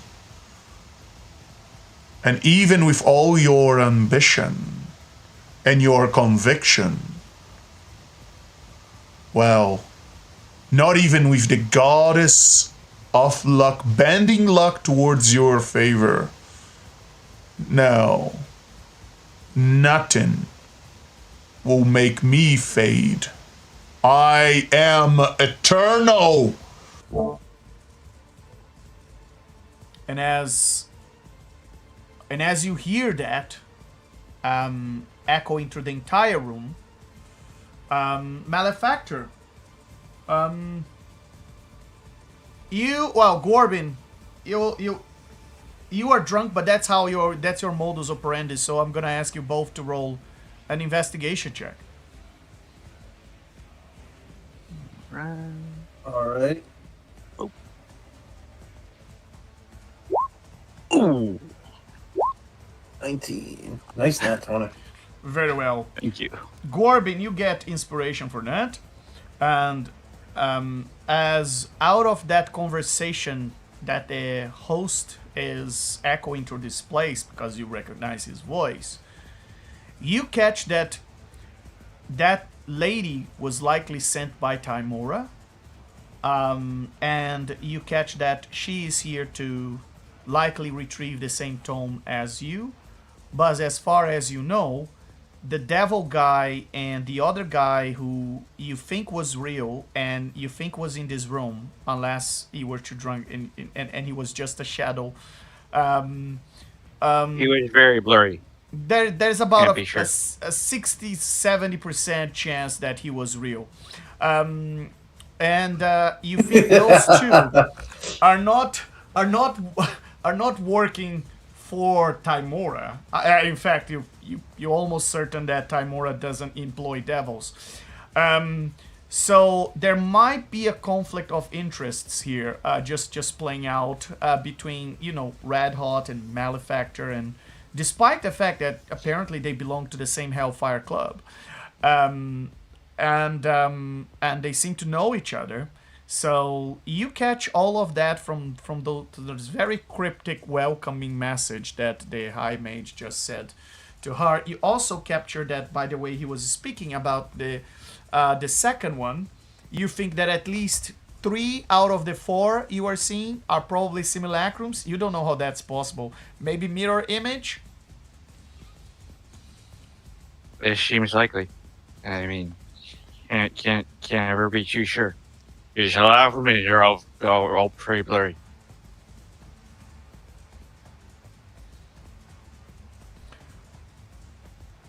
And on that note, Grunge, what would you like to do? In your turn, you are unaware of everything that is happening because you are in the upper floor and your lungs are melting, and you just discover a secret passage. I mean, there's a lot going on with you. Yeah, just having like a little bit of trouble. It'll be fine. It'll be fine.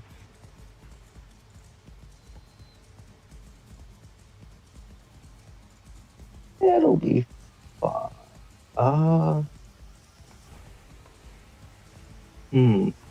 I guess I should go up the stairs. Excellent. I mean, you're never gonna find If I'm lucky, I'll have it. Yeah, the book, and there's a secret passage. Maybe he's keeping the good stuff upstairs. It'll just be a really big, glowy book sitting on a pedestal up there. Make it nice and easy to find. Excellent. Never know. You climb up the stairs, and let me find you here in the map. Oh, there you go. Go ahead. Let me describe what you see in front of you. Right. Huh?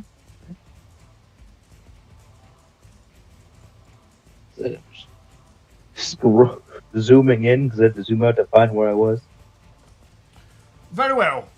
As you get to the top of the stairs, there are 4 exquisite wooden chests in here, each decorated in golden filigree. They are inside this hall. At the south end of the hall, there is a thick adamantine door that is carved with this very intricate Elvish script. Do you understand Elvish? I hope so. I am an elf, so probably. Yeah. Do you speak Elvish? Very well. And I do. The inscription reads, "Speak 3 names that made me." And if you notice that these chests, you've immediately noticed that these chests may be, they're too well decorated, and they may be trapped. I mean, why not? I mean, there's so many traps that led you here. So, tell me, what are your instincts telling you to do here? Ignore the chests. It's a trap. Oh, let's go see what's in the door. Very well. You head to the door, and of course, the door is locked. Huh.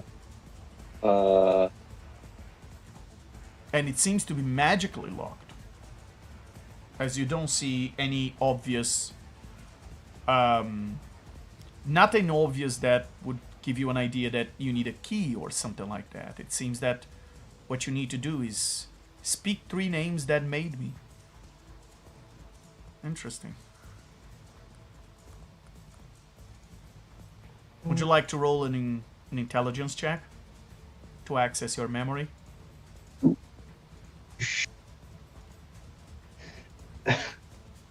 Oh no.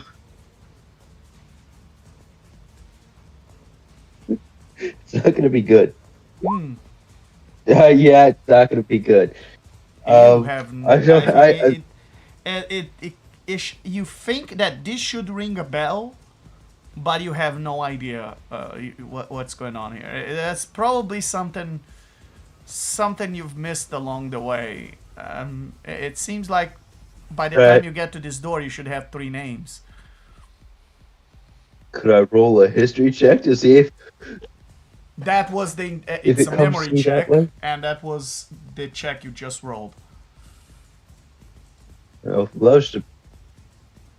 yeah, it's just the bonus for my history check versus my intelligence check are very different numbers. I have to say, Grunge, to you, this resembles some elvish vaults, doors of elvish vaults that you have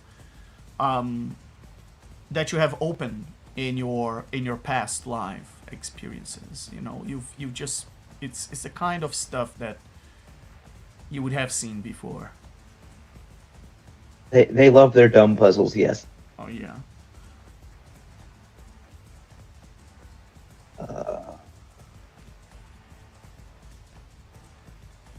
I mean, whatever is behind this door is clearly valuable enough for someone to trap this way, and maybe there's something valuable in this chests as well. Yeah, probably.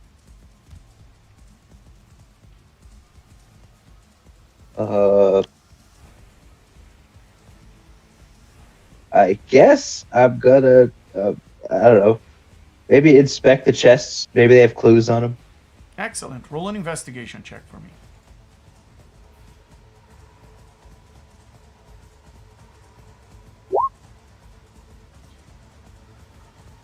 You think the chests are... You can see... You think the chests are definitely trapped, but that's just your instinct. You can't really figure out how to open them. They also don't have any obvious key lock or nothing like that. So they seem to be locked the same way the door is, but you don't... I mean, you could use your thieves tool and try to break in or something.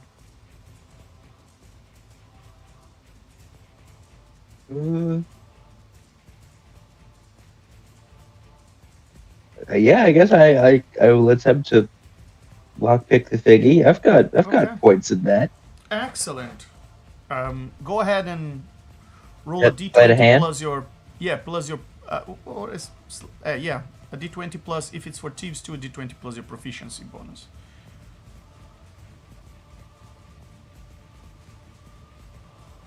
It's +6, so it's a plus.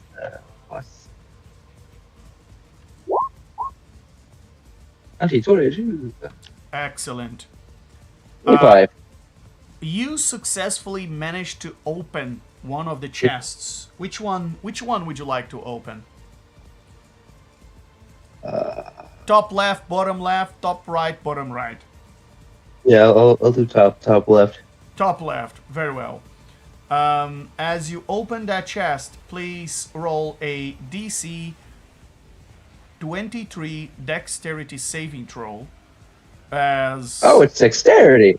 Yes. As the chest was trapped and the trap is triggered. 27. Excellent.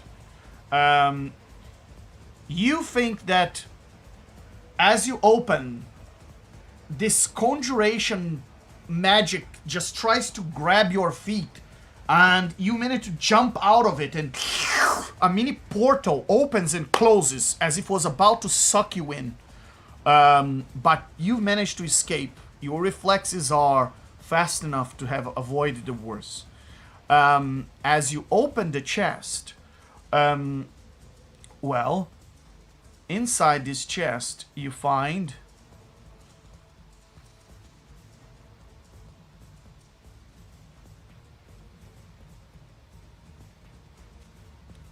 the equivalent. I mean, that's just a rough calculation, but you think that is about 200,000 gold pieces and about 10,000 platinum pieces. I mean, you could spend a few hours counting, but you think that's roughly what you see inside the chest.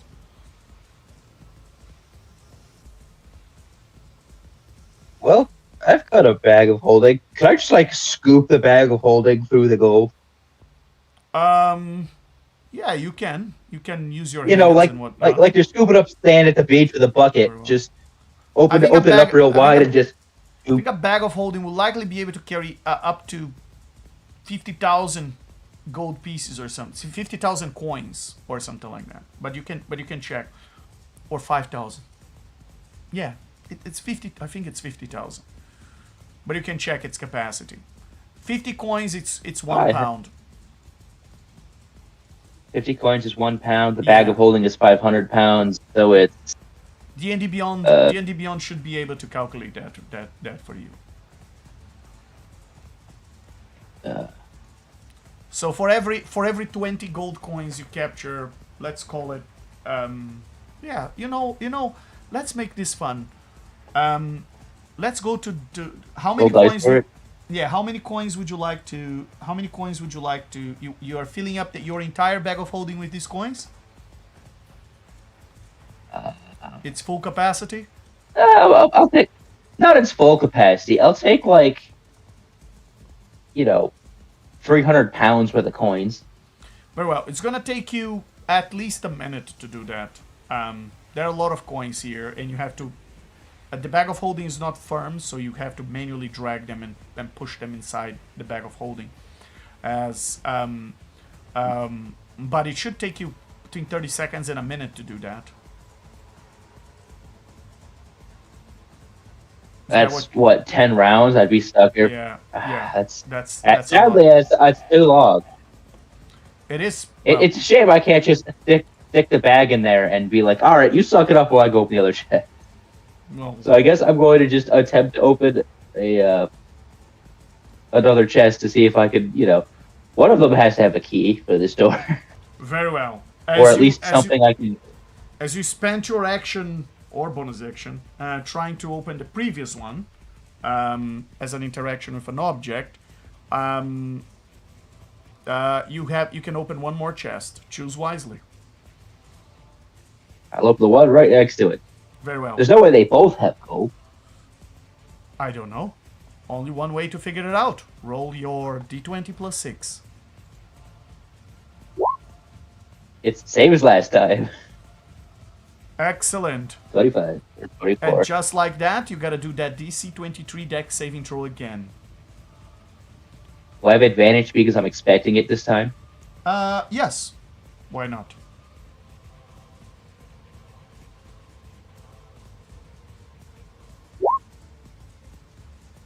Didn't need it. Excellent. Exact same what are the chances of getting dual rolls twice? Because that's 1827 followed by 1820. That is Mathematically unlikely. incredibly rare. You are indeed an outlier in the probabilities of these dice here, because every time you are doing this freaky probabilistic stuff, and there's gotta be, Timora is clearly on your side as well. Very well. You managed to dodge whatever conjuration was summoned under you the moment you've opened these chests, the second chest. And inside the second chest, you find a glowing platinum diadem. You think it's probably worth about maybe 20,000 gold pieces. It's a set with 4 astral sapphires. Probably each sapphire is about 10,000 gold pieces. And there's a large diamond worth what you think is probably 25,000 gold pieces. So something ridiculous like that. There's also in this chest assorted rubies, sapphires, and emeralds worth 20,000 gold pieces, you think. What you've recognized as an archdevil squill that can only write lies. You have seen one of these before, and you think they're probably worth about 20,000 gold pieces. And there's also a painting of the High Mage, but this one, it looks like him very young in his prime, probably while he still was alive. And you think that's a very expensive painting. I mean, it looks someone would pay a good price on it. And Does it have his name written on it? it does not. It has his Will it image. tell me who he is? Yes, you just saw him. Shame. So yes, you have also magic ink and spell books, but they are blank spell books. You think they are magical spell books, like enduring spell books and this kind of thing. You think there's probably about 5,000 gold pieces worth of inks for scrolls and spell books. And there is this obsidian hourglass that only flows in moonlight, for what you can see, and it's probably somewhat magical and elvish thing that is probably worth something expensive as well. So yeah, quite an assortment of different valuable things in this chest.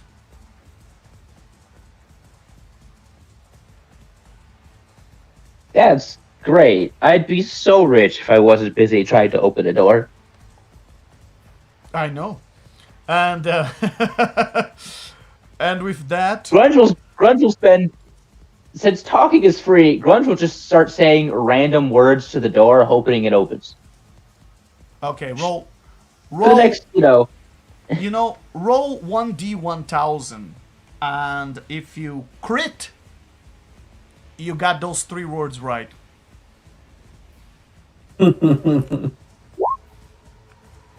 Nope. 449. I mean, nice try. Halfway there. Oh well. Very well. Halfway there. And with that, Chili Pepper. It's your turn. Red Hot, what does Chili Pepper? My God, this is gonna be. Red Hot, what does Chili Pepper do does in her turn? What does Chili Pepper do in her turn? Yes. Right. I think I will have There's some a grunge couple of music. questions. She has a question. I feel like I'm losing my voice, so might not be this session. This high mage, I cannot see him, right? No, not yet. No, you could hear him. Right, and he has the tome. The tome is with him. You don't know. You don't know where the tome is. You just arrived in this Right. place. You've been brought here because, well, you think Timora know that. Oh, the no, tome is just- here. Just because he mentioned something. He mentioned something, I think, when he spoke to me. He said that he wrote each and every page of the tome and it belongs with him or something like that. Isn't that Yeah, what he it said? belongs with him, but it doesn't mean it's in his person. On his... Okay. Alright. Chili Pepper will try to detect magic. Very well. Can you guys see? No, you can't see. No, we cannot. How do I do this? Why is it not showing? Give me just 1 second.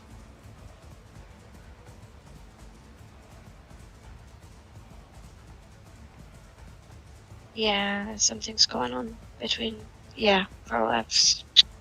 Anyway, so I am going to use detect magic Yeah. and try to basically, sense if there's any magical presence. And if I can take the magic action to see the faint aura, would be even better. Very well. So, you cast detect magic, and immediately above you, to your Oh, it did come up. Okay, yeah, I posted there. sorry. So Go on. immediately after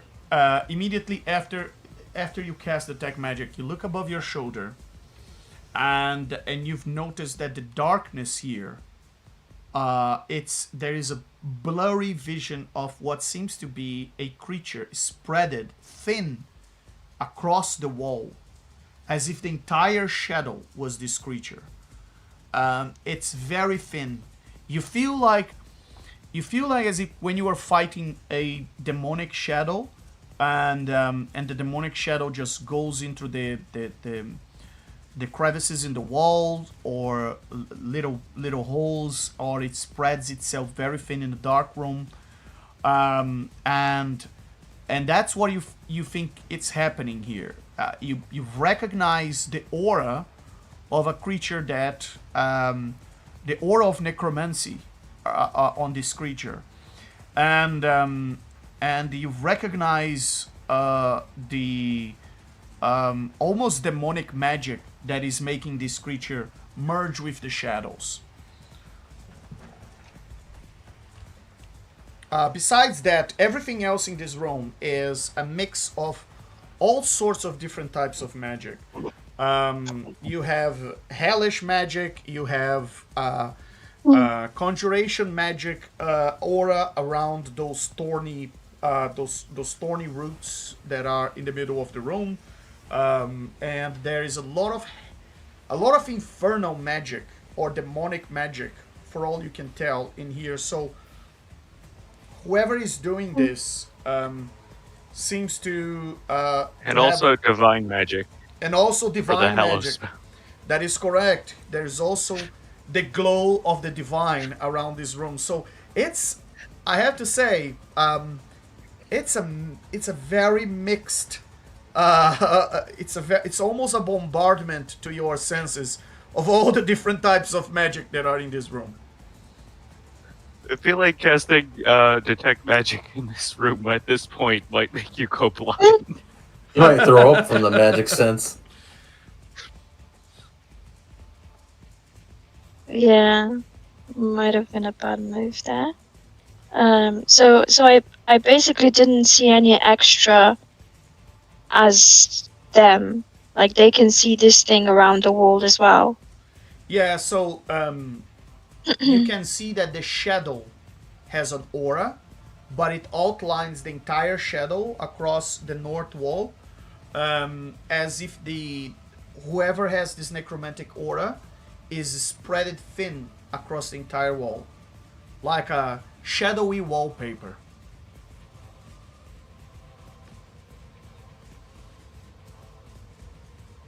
Okay. I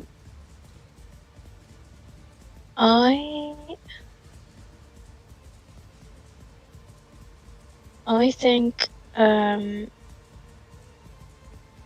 yeah, I can't do I can't do much with that would be the end of my turn with Chili Pepper.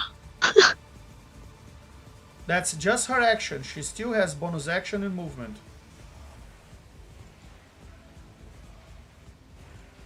Yeah, well, okay.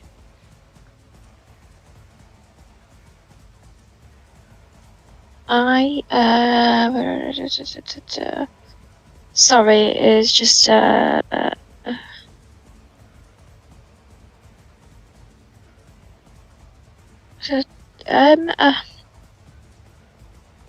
no, because I can't really do much. That's the thing, as bonus action. Well, sorry. No, no, no. That would be that. That's the end of my turn. No, That would let's be leave it it. there. Yeah. Can I use my legendary action afterwards? Yes, by all means. I would like to attack and weed whack again. Very well. Go ahead. I take my scimitar and give it a clean shave of 26. Very well. Roll damage. Alright, with Soul's Doom, that's 21 slashing. Terrorizing Force, 14 necrotic, so that's 35 points of damage. And you chop and lop off another branch, and this thing is very, very reactive. You keep cutting, and it's almost as if it regenerates. As you're cutting, you can see it's trying to grow back every time you cut one of the branches off. Oh.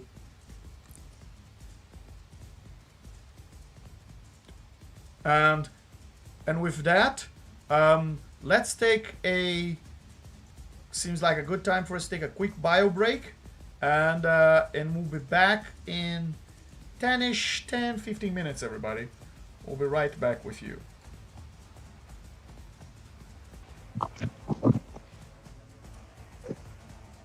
Hello? I'm back. What's up? How's it going?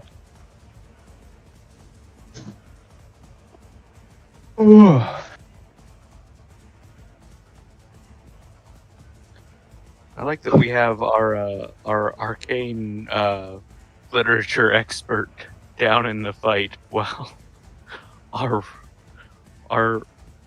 Zeke's murder CA boy. expert is up in the library, The expert stumbling of his way darkness. through random traps. I specialize in skullduggery. What am I, just a darkness guy then? Darkness, darkness, darkness. I bring a little bit of hell with me. Yeah. Sometimes you need it.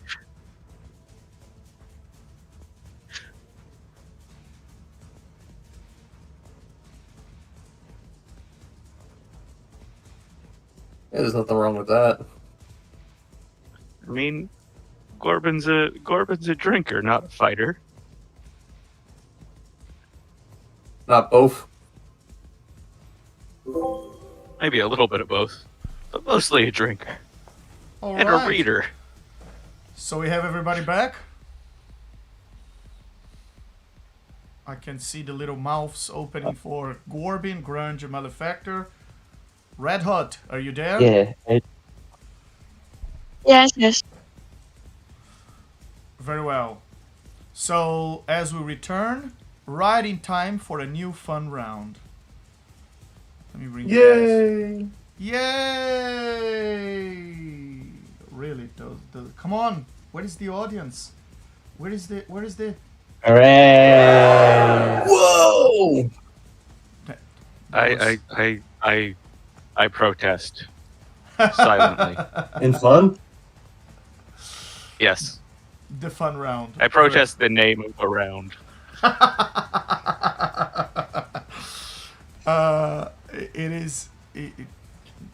It does start with FU, so I get it. It's but it's spelled fun properly. So very well. It is not an FU. It is a fun round for everybody, of course, and the audience that, as you could hear by their enthusiasm, they really love it, right? Right, guys?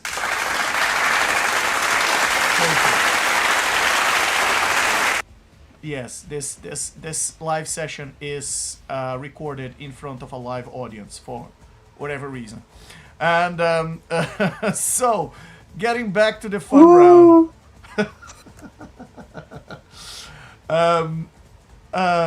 The high mage vrats and the spirits start to come out from every shadowy corner of this room, and And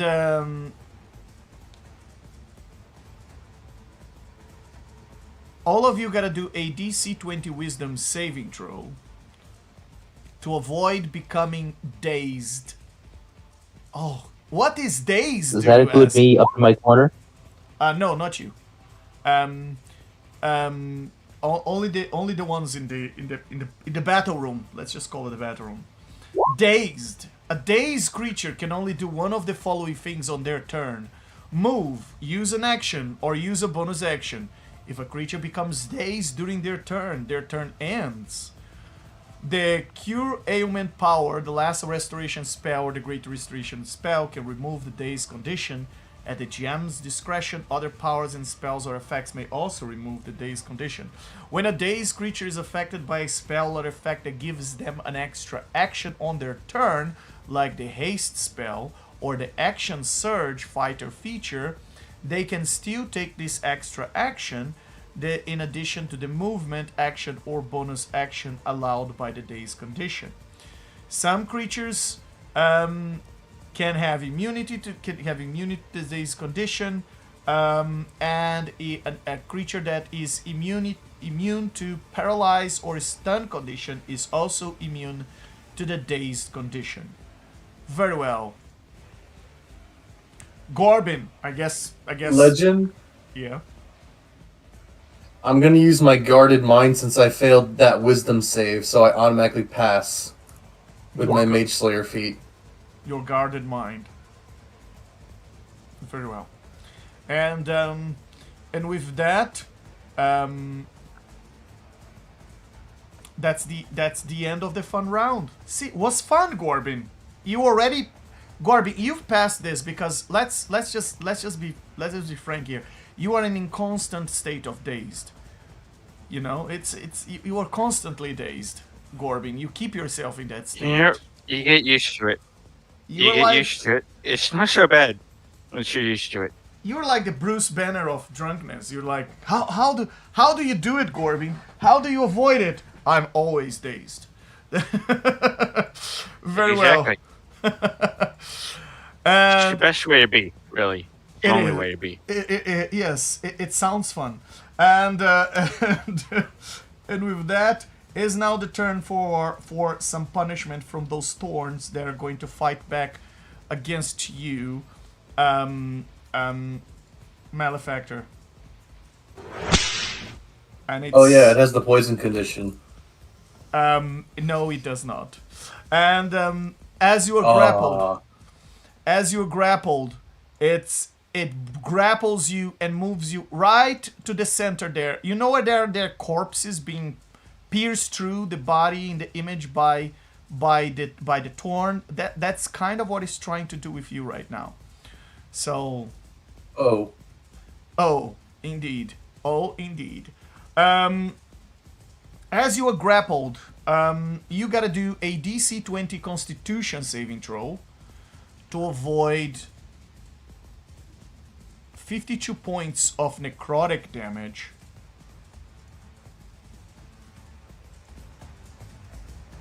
I pass. Excellent. And I'm still in darkness, so I have resistance. Very well. So you're gonna take half of that damage, which is 26. And with your resistance, you take 13 points of necrotic damage. Then, after that happens, a bolt of lightning is shot at everybody in the room out of this plant. Yes, you heard that well. And everybody in the room gotta do a DC 20 Dex saving throw to avoid 49 points of lightning damage.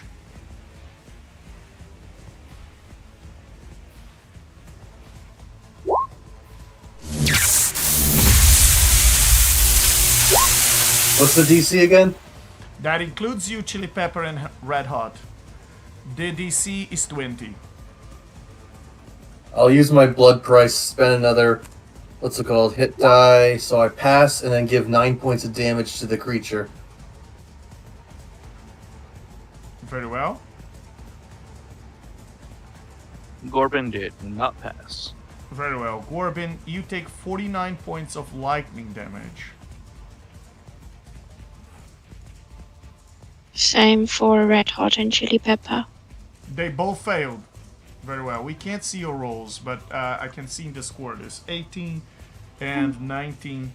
So yes, Chili Pepper has to do a concentration check, DC 20, DC 20, DC 25. As she takes 49 points of lightning damage. That hurt a bit. That hurt for a simulacrum. Yeah, sure. That I'll hurts never quite a bit. pass that. Yeah. I would like to remind you that you have legendary resistance.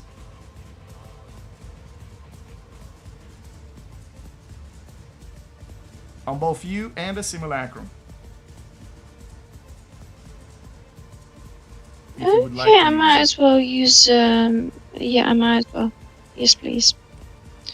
On both of them. it. Very well. So since that effectively you pass, you take 25 points of damage in the simulacrum and 25 in your main character. Yeah. And you now have to pass a concentration check DC 13, which you rolled and you failed. So you lose concentration on detect magic. Oh, I thought that one. Yeah, I felt. Yeah.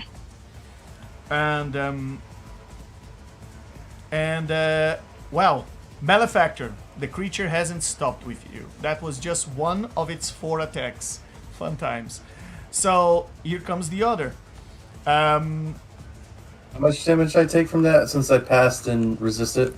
25. You pass and resist. And that's so also with my 13. natural resistance. 13. Okay. Very well. That is lightning damage. That's fine. I still resist that in darkness or the Boon of Night Spirit. Excellent. Well, as you are grappled by this creature, the creature starts to give you damage from grappled, and it has advantage. So here comes. That's a 24 to hit you with extra damage. Does that hit you? I assume it does, unless you do something about You it. said 24? Yeah, Did you say 20? Oh, yeah, that hits. very well. So with that, you're gonna take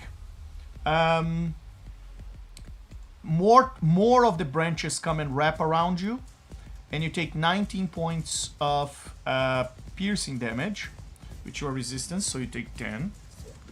You And I become got restrained. -6 for heavy armor.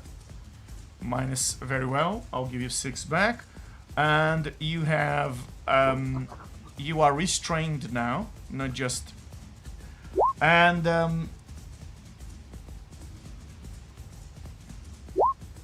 you are restrained.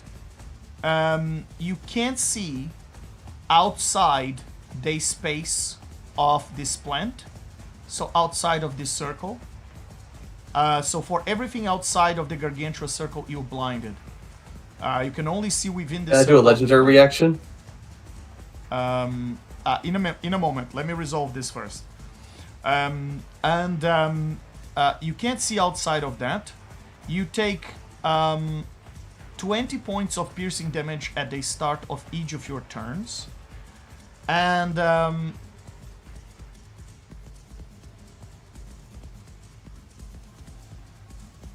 okay, and you can on your turn you can attempt to free yourself from the restraint condition by passing a DC 20 strength check and taking 20 points of slashing damage while you do so. So very well. This is its second attack. Yes, you want to do your legendary reaction? Go ahead. I'll slash at it. Very well. You have disadvantage. Alright, and it's interdicted, so it's a normal roll then. Yeah.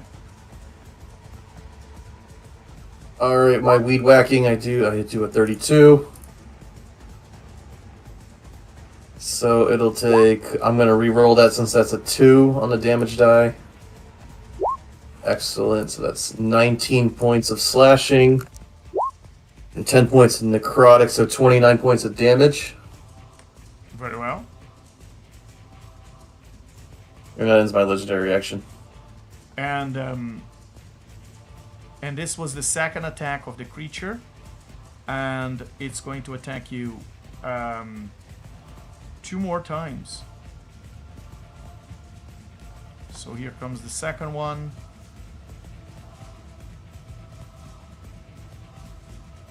And this time is a 29 to hit you, which That will give hits. you another 17 points of damage. You are restrained by even more vines, and that will increase the damage you take at the start of your turn by another 20. So I'm guessing that 17 incorporates resistance and -6. no, that with the resistance, I think you take 3 now. And here comes the last one.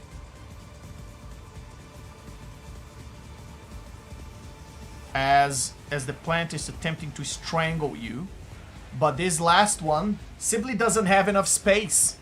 You're already so wrapped. You're like a mummy already. It's wrapping around your entire body or organs.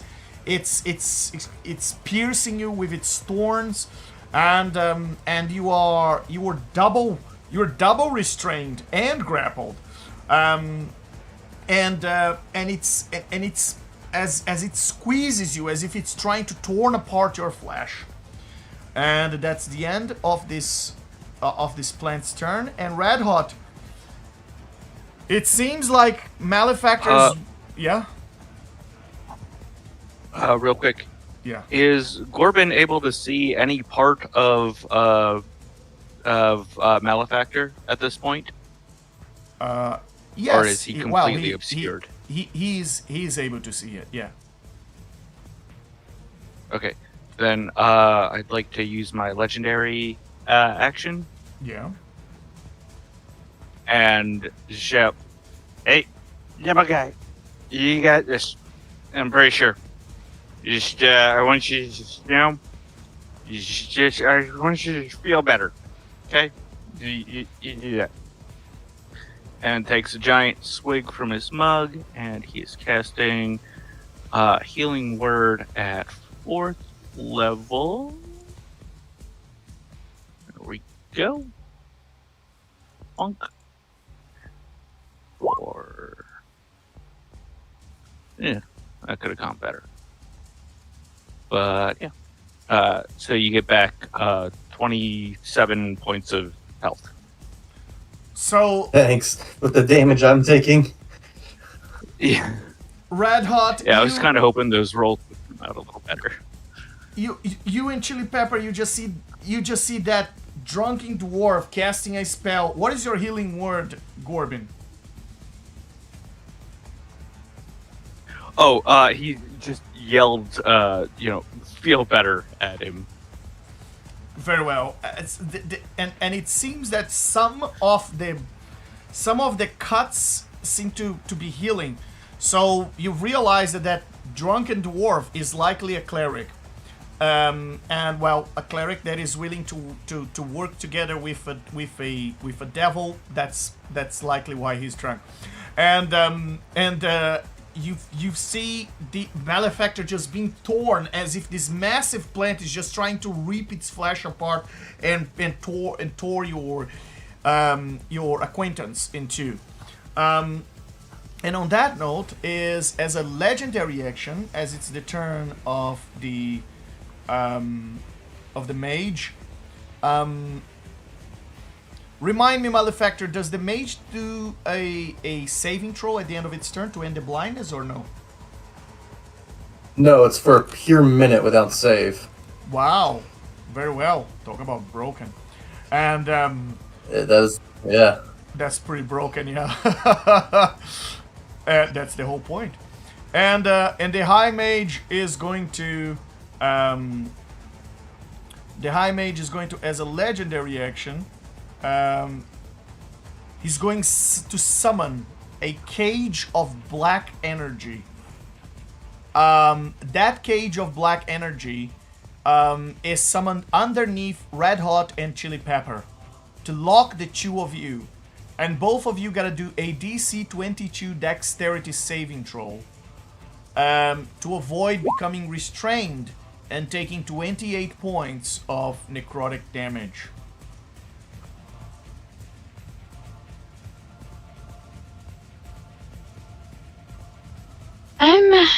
Okay, I'm gonna use lucky points for these. Very well.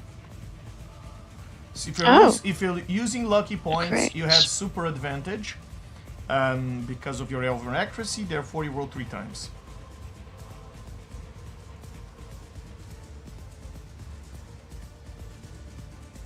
So one I crit, so I guess no need to do Very again. And the other one, You've passed. yeah, 228. So, yeah. Excellent. So you dodged the magic as the cage tried to close against you. You simply sidestep it as you and pass through the bars before they close. You almost saw that coming. It was a bit too obvious. And with that, that's the end. Do you take half a damage? Yeah, you do. You take half a damage. So as you pass through the bars, you take 14 points of necrotic damage each. And Okay. well, Chili Pepper is not in good shape. Can I She's- do a legendary action? At the end of his technically yes, it's the end of the Torn Blood's turn. This is so- not. Yeah. Yeah, it's not his turn yet. So go ahead. What would you like to do? Could I do a true strike attack? On what? Who is the target? On the mage. Right wall, now, the the mage is merged with the wall.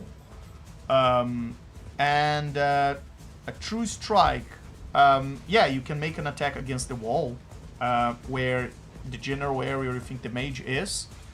You do this attack with disadvantage, however.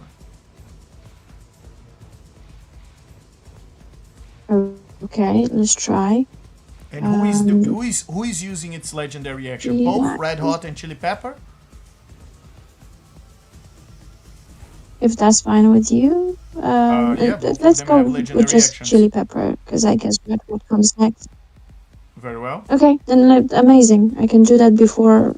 Beautiful. Okay. So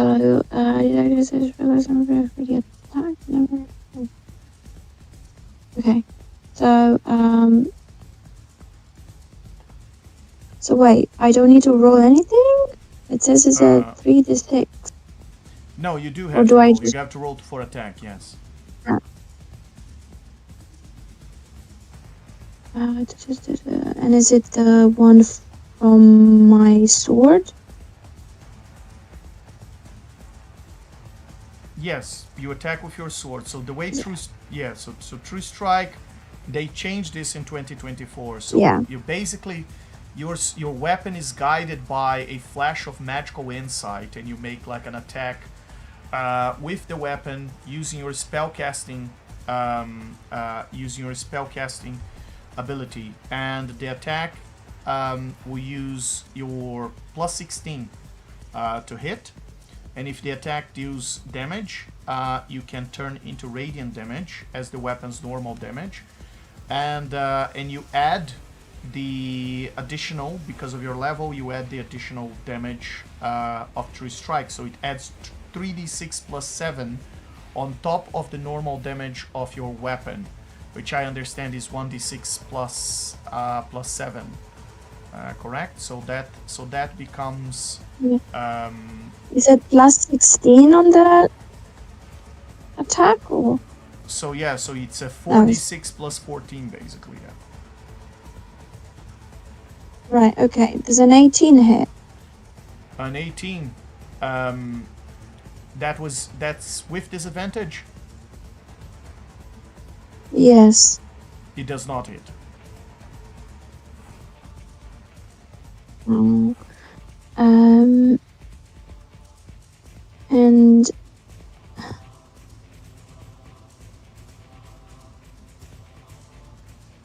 I have inspiration you can borrow if you need it. It's a bit. Are you sure you want to use that for that? Yeah, I mean, if you want to. I mean, Okay. whatever. Your call. Oh my god, does a 19 hit? It does not, unfortunately. Oh, thank you. For chili pepper, Yeah. I'm not entirely sure what modifier I have for the dagger, scimitar, or short It's sword. exactly the same. Or It's exactly the same. oh, it's Yes. exactly the same. Yes. So the only difference is that So it's she uses, for I'm seeing here, she's using a champion's dagger, which means she crits on a 19 or 20 when she hits with that dagger, and the same for the short sword she's using, etc. okay, so I rolled a crit and then a 27. So I You guess rolled a with crit? disadvantage Very well. would be 27. With disadvantage is going to be a 27. Yeah, but which it's- still hits. Yes. Yeah. Okay, so So you're gonna roll now. 3d6 plus 6, right? 20? Yes. Yeah. So the Is it not 3d6? yeah. Plus So I 7? believe now, I think yeah. So 20? it's not, sorry, I've misspoke before. The true strike, it gives radiant damage or the weapon's normal damage. So it's an or. So it's. I assume you're Radiant, giving please. Yes, I assume you're giving the 3d6 plus 7. So, Yes. very well. So, so with the 3d6 plus 7, it takes 20 points of you hit the creature Yeah. with 20 points of radiant damage. That was chili pepper, right? That did that? That was chili pepper, yeah. Yeah. Very well. And is that the end? Is that all you wanted to do in your Yeah, with your that's- legendary actions? Very well. Very well. And it's now Yes. the turn of the high mage, who is not happy about what you just did, and is going to attack you back. And is going to attack you back with its with both attacks that, well, not just you, because it takes, let me see if it takes you, Corbin, now that you are on the other side of the room. It does not take you, but it takes Malefactor, Red Hot, and Chili Pepper.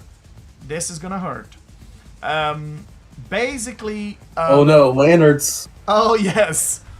It summons this necrotic energy, which seems to be like it's trying to suck your guts out of your body upwards, as if you were going to vomit your entire intestines. And as he does that, everybody gotta do a DC 22. Everybody except Corbin and Grunge gotta do a DC 22 Strength saving throw to avoid 53 points of bludgeoning damage. I'm gonna spend Well, pretty another much food. hit die. Can I use my heroic inspiration to reroll my strength save? You can use your luck points for this as well, Red Hot and Chili Pepper, if you want to try.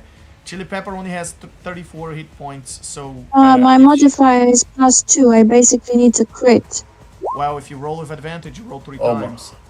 You were saying your question, My- Malefactor? I use my inspiration. Looks like my insides are coming out. It's still coming down. Very well. Do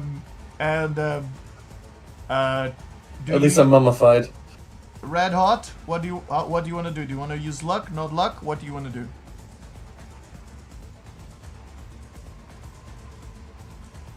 trying to see if I have anything where I just simply pass it or... That was the legendary resistance you used before. I think... Oh, no, wait. You are a fighter, so you might have... No, it's you pretty low level fighter, so you might not have Indomitable yet. I remember something. Do you have I don't recall if you have Indomitable. No, you don't. No. Okay. You can do, you do, however, have Tactical Mind, which, when you fail an ability check, you can spend the use of your second wind to roll a d10 and add the result to the ability check. But it's not an ability check. Yeah, that is true. This is not an ability. It's a saving. Yeah, it's a saving throw.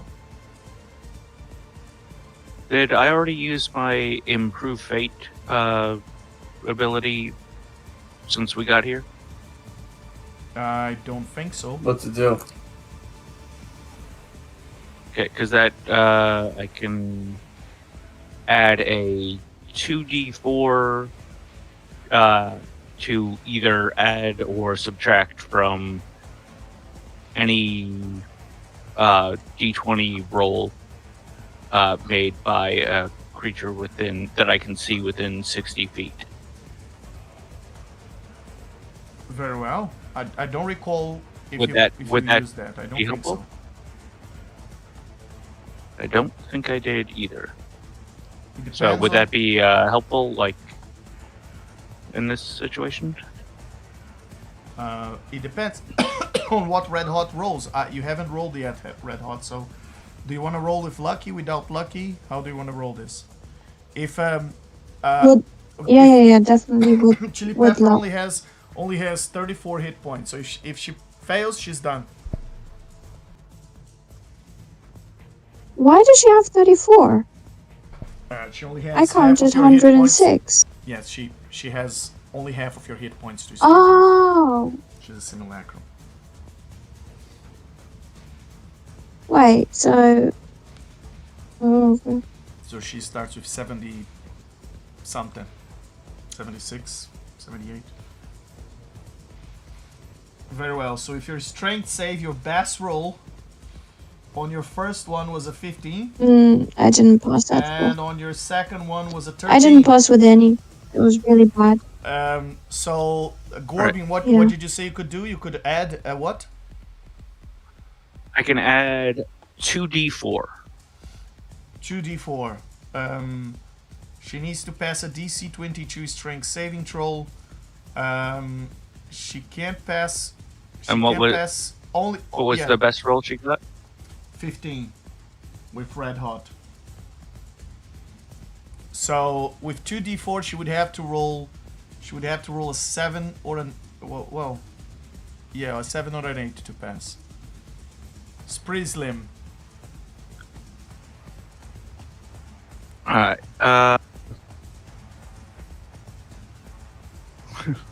above the table, what do you guys think? Save Chili Pepper? Yeah. Like, I mean, the chances are pretty slim, and this could be also applied to anybody else later on in dire situations. So I'm gonna and I be only get it honest. once per long rest. So Is a simulacrum. I'd rather be used on one of us actually, all right. not the down value at Red Hot. Also, Gorbin, you just met her. Yeah, but you know, Gorbin's a friendly drunk. Very well. That is true. So, what do you want to do, Gorbin? 2d4? No 2d4. No, that's fine. Don't worry about it. Yeah, I think gonna pass Very well. this time around. Sorry, So- Red Hot.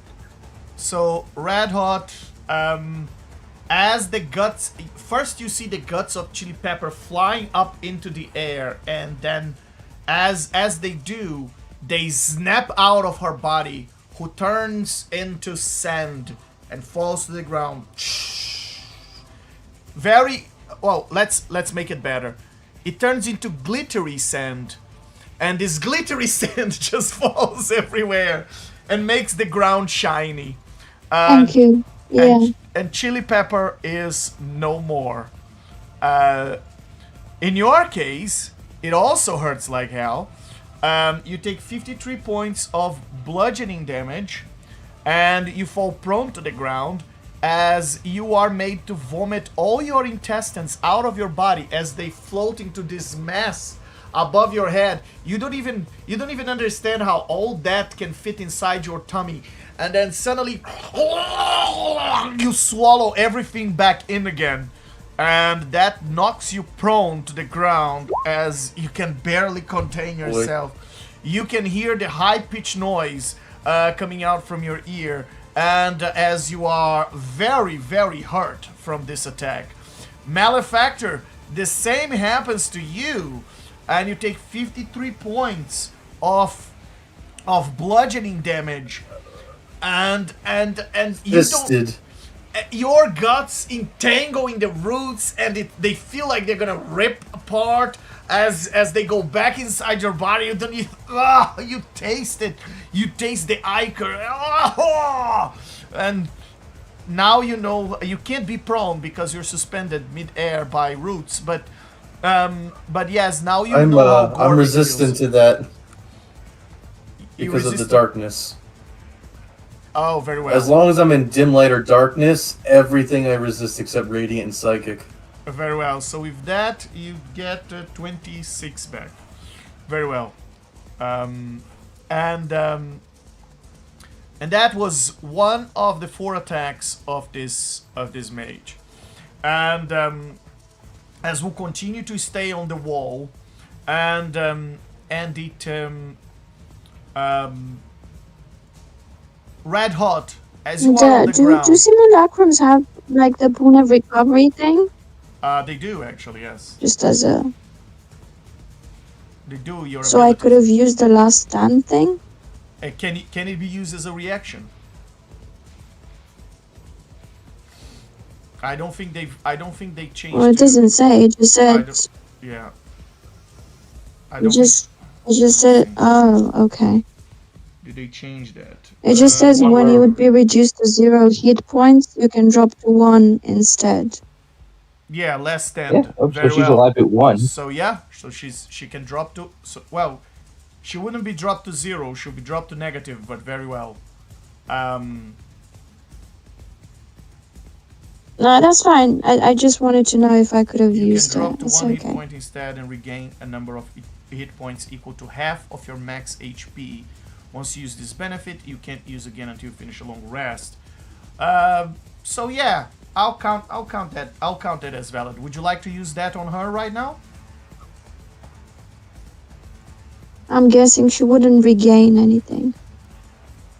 She regained It half would her just be attack 1 health. HP, right? She regains that is a bit of a gray area because a simulacrum technically Yeah. doesn't regain, can't be healed, can't regain Yeah. hit points. But this is an innate ability. It would be part of the simulacrum. So it's a bit of a gray Yeah. area. I would let me see what they've put it. Let me do a tie break here. Okay. That's a judgment call now.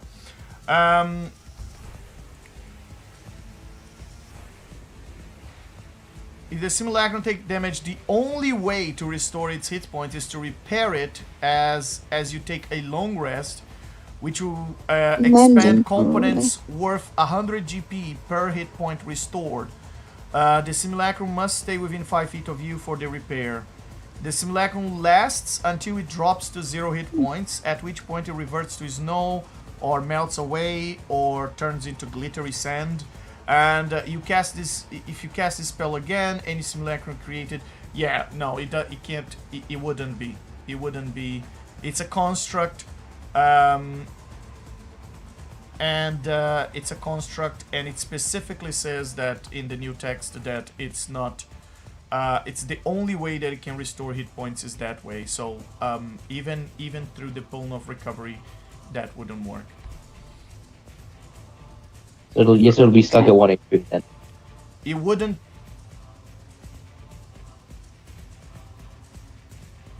You would be stuck at 1 Because it's HP. like instead of dying, because like when you would drop to to 0, you instead drop to 1, and then it just wouldn't get the second effect where you then regain HP. Very well. Okay. Yeah. Fair enough. I'll let that stay. And the glittery sand that were the guts of oh, that's the wrong one. That were the guts of Chili Pepper. Make her last half, but she doesn't need guts anyway. She's a construct, and she's still covered in glittery sand as she's prone on the ground, barely alive, if you can call a construct that. Very well. As you are on the ground, Red Hot, in front of you from the darkness, you see two glaring eyes looking back at you, two white glaring eyes, and you gotta do a DC 22 Wisdom saving throw, or something very fun happens to you. Oh my god, I'm let's use another lucky point. Very well. Because I can feel it happening. Yes, it will happen. Here's what happens. You are compelled to hug yourself very tightly, as if you're trying to protect yourself against an unbearably cruel world. You hug themselves this way so hard that you are restrained for 1 minute or until you can pass a DC 22 Charisma saving throw that can be made. This is a cool thing. It can be made by you or someone else as a persuasion. If it's someone else, a persuasion check. If it's you, it's a DC 22 Charisma saving throw. And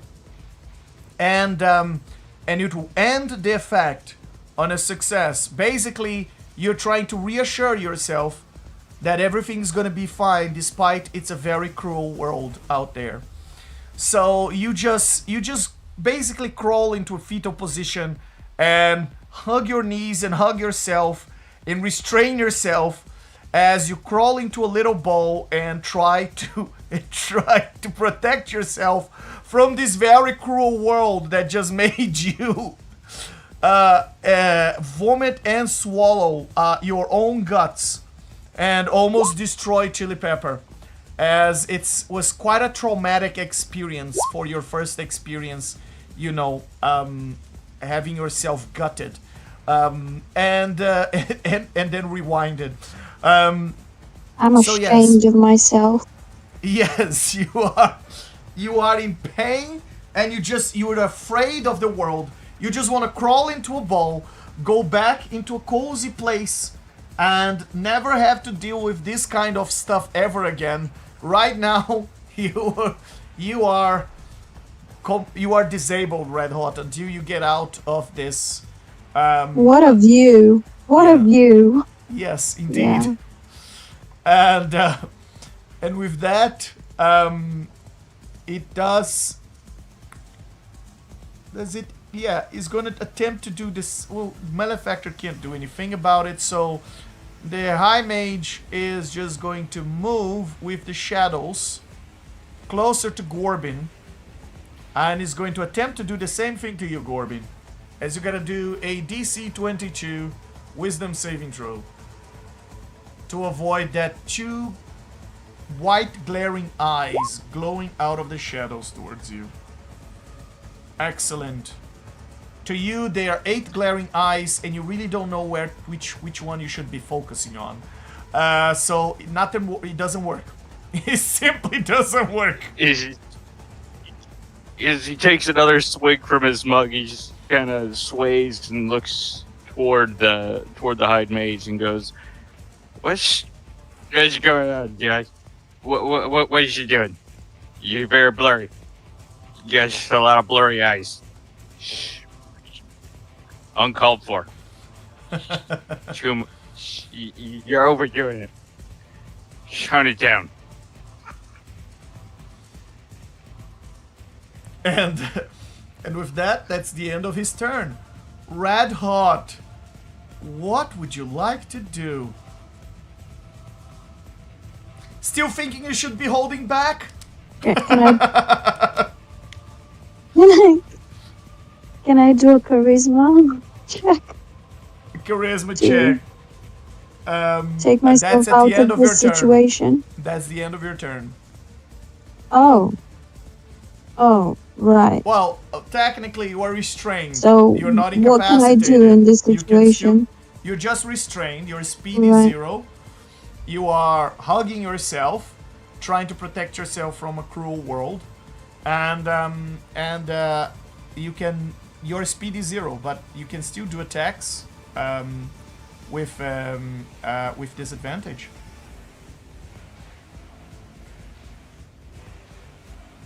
And you have Right. disadvantage on dex saves as well, of course.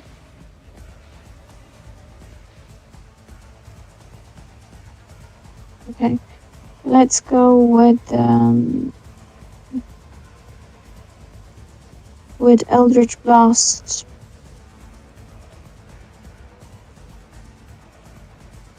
Eldritch Blast on what? Yeah. I'm still going to try and attack the mage. Very well. Shoot with disadvantage. So those are 4 rays with disadvantage. 28. 28 will hit. Yes. Keep going. Does a 20 hit? No, it does not. Okay.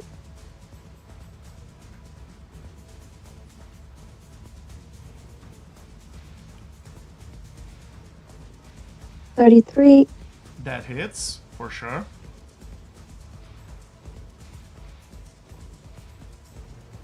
And does a 26 hit? Yes. So those are 3 hits.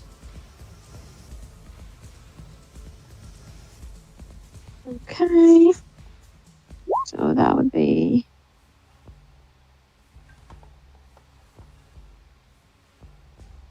um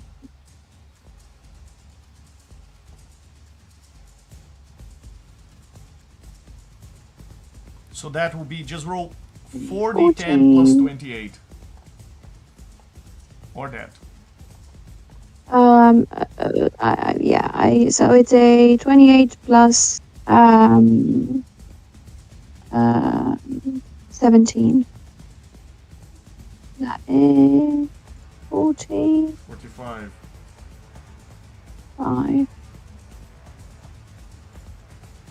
Very well. Is that all? Is that all the 3 damages? And yeah. Very well. Somehow you've managed to shoot the shadows, and you still manage to somehow hurt the high mage, and you can hear it's whispering from the shadow, almost as if it's cursing you.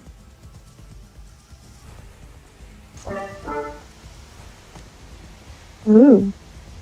Interesting. Did this include my You bonus might action? actually be worth killing personally. I will make every root and every branch of your tree poisoned until there is nothing about your existence that survives this, you arrogant intruder.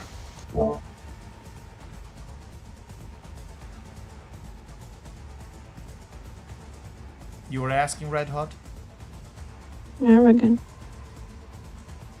Did this include my bonus action? No, that's just your action.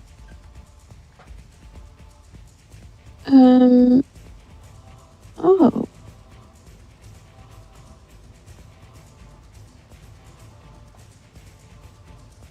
Sorry, I was reading something else. Right, okay. And as a bonus action, I will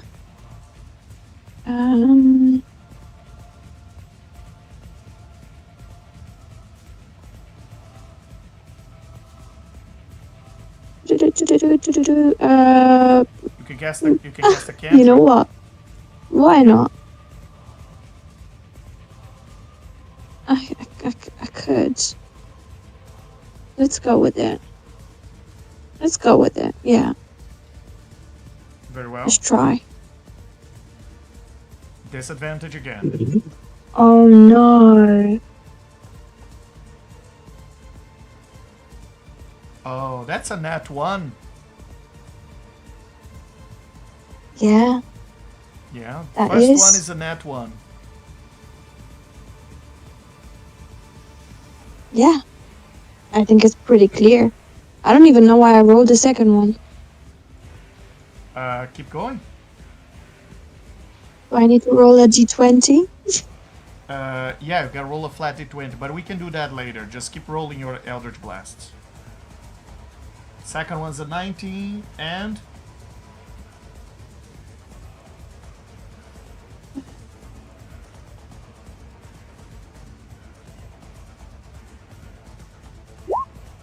Plus 16, 30. Okay, so we have a Let's nat say 1, a 30 14, 14 misses. A 30, no, Wait, 30 it's hits. 14 plus the 16. Yeah, it's a 30, sorry. I Yeah, looked at the yeah. wrong number. So yeah, 30 will hit. Yeah. So that's one hit, one crit fail. Roll twice, two more.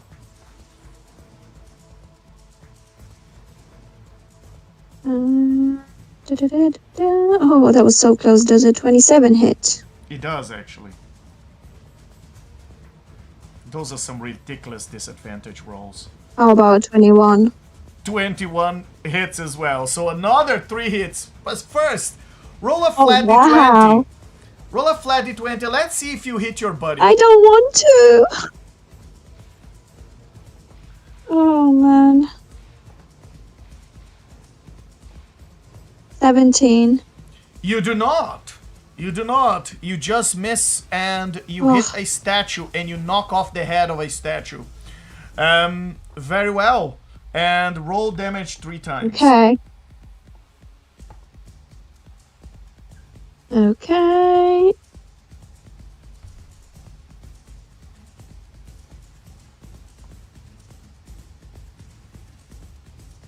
$37.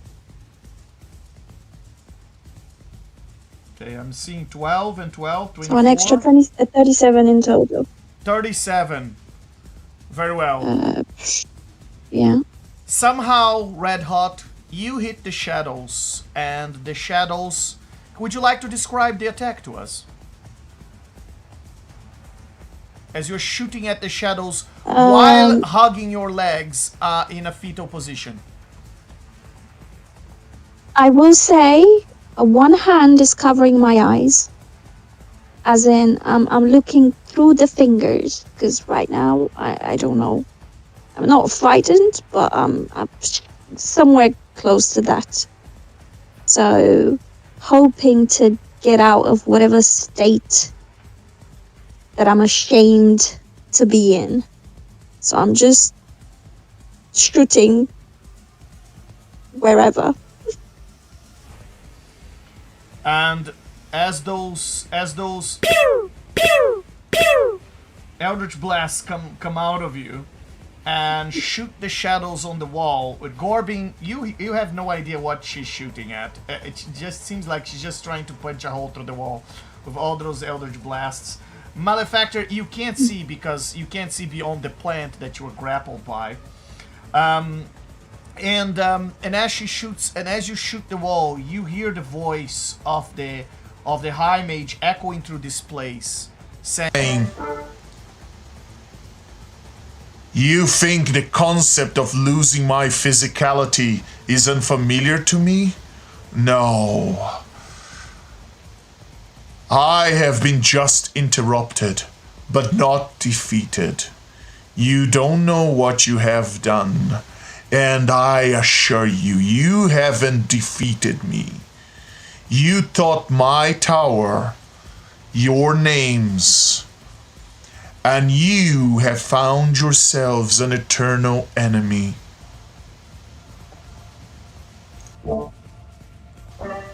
I have memorized each one of you, and when I'm back, you can be sure I will be coming for each and every one of you with the patience of a hunter who stalks its prey until, by the time you see me again, it will be too late. I will make use of your carcasses. Yes? Am I able to talk after his speech? After his speech, yes. Go ahead. Okay. So everyone can hear, it's not just me. Yes, it's echoing through the entire room.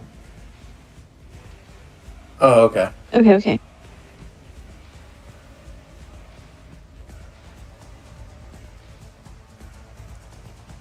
What would you like to say, Malefactor? Oh, I was gonna be funny and we were like, hey, if you're gonna hunt me down, can you give me a proper invitation next time? I really liked your drinks.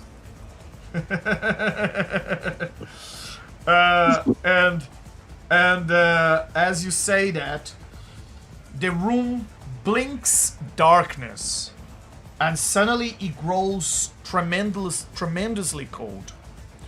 The roots that were grasping you, Malefactor, and the vines start to petrify and turn to stone.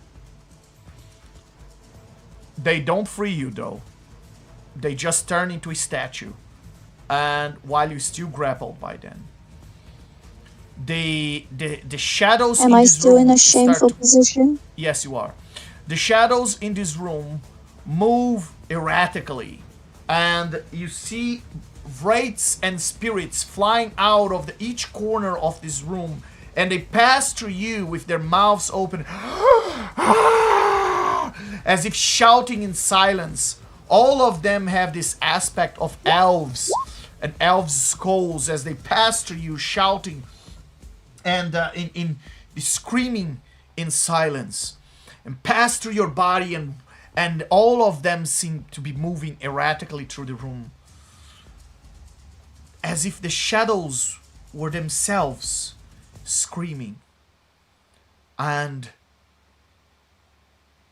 suddenly the shadows start to implode. Light rushes in where once he was, and for a brief moment the corners of the room turn violet, a wrong type of violet, and almost as if the world is starting to correct itself from a lie. And the high mage robes, shadowy robes, start to disintegrate and drifting into whisks of shadow, spreading across the room until they vanish, mixing with a storm in the room. His spirit-like face is the last thing you all see, as it gives a spin around the room and suddenly flies up the ceiling, passing through the ceiling immaterial. Grunge, while you are standing there, 2 floors above this, and you have no idea what's going on, suddenly from your feet, the ghost spirit-like form of the high mage passes through you, passes through your body, coming out from the floor, passes through your body, Make an opportunity attack. and enter the door of the vault and penetrates the door of the vault in front of you and vanishes inside. And you just saw the disembodied vision of what you think was like a soul or a spirit just coming out of the floor and then rushing into the door of this vault. And just like that, with all the enemies out of the room, you are, and with the plant petrified, you are out of initiative. And Chili Pepper has 1 hit point from passing away and turning into glittery sand. The High Mage is gone. And now, Malefactor, how would you like to get out of there? That shenanigan you got yourself into. And Red Hot, Can I just roll my charisma? by all means, Before? I mean, we can say Chili Pepper is helping you to try and tell you that everything's gonna be alright, despite the fact that she doesn't have guts anymore. She's a gutless simulacrum. Oh, well, she didn't have guts to begin with. It's all just glitter. I mean, charisma should be an easy check for a bard. Come on, Red Hot. A 23? Yeah, I Yes, should. that's enough. Very well. You've managed to get out. Can I use my raw? Great. Can you use your what? Your?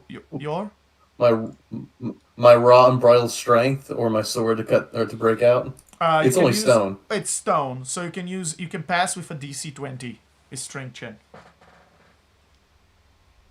Alright, Malefactor, smash! Ow, my knuckle. That hurts. Corbin's gonna look around and go, well, after taking another massive swig from his mug, he's gonna look around and go, now we gotta go find the phylactic thingy.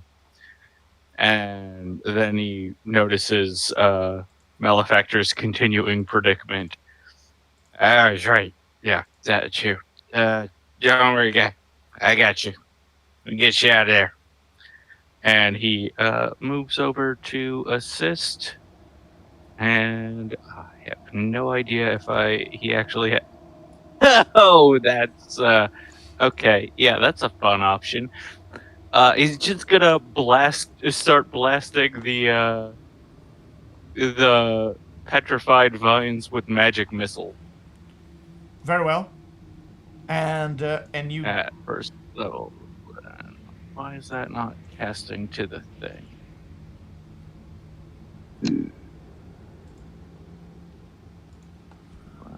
Is that sorry? Technical hiccup. Magic missile. Cast. You've managed to destroy that vine and free Malefactor from its cage. Don't expect a kiss for freeing me, though. Yep, that's okay. But thank you.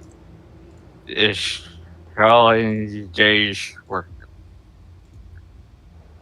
My breath's not doing so great at the moment anyway. It's just a lot of vomit. A lot of puking. It's been a rough day. That's Yes. all right.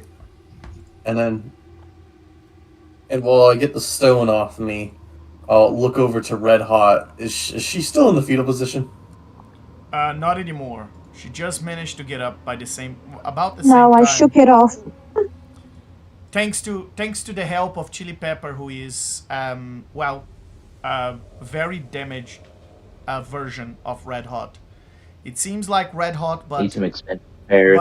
it doesn't have the insides, so you can see the rib cage as if it was swallowed in, and you can see almost as if the middle part of her body didn't have enough muscles and could snap at any point. I've seen Gorgon's innards. This is all right. Oh, yeah, Corbin is gonna stumble over to the others, and start like just dipping his hands into his mug and just like face palming people as he casts healing spells. It's gonna be cure wounds at first level. So, boop. Boop. Is that for... Who is the target of that?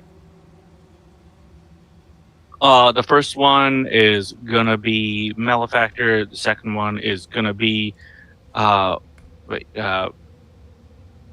Hot is the primary one. So the second one's gonna be Red Hot, and then the third one is going to be Chili Pepper, which I know is not going to work, but he is not really aware of that. Very well. So he's gonna try it anyway.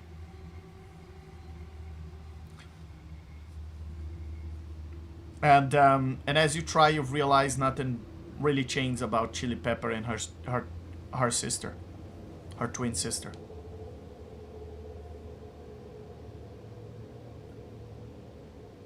But it worked with Red Hot and her twin sister.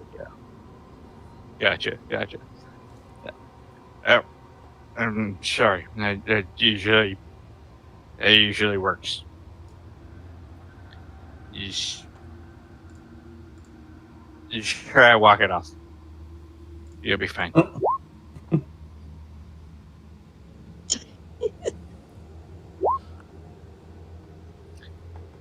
Very well. Anyway, so now we gotta go find the book, and we also gotta go find the phylactery thingy, because this guy, the delicious guy, is gonna comes back, but we can stop all that. Just gotta find this the thingamajig where he keeps his ghost, and then we just give a good flash of holy magic, and then boom, all done. If only it was that easy. I wonder where Grunge is, if he's still alive. Who? You know, the shadowy figure with the cloak that ran up. The blurry guy. He's real? For now, yes. I thought I imagined him. Okay.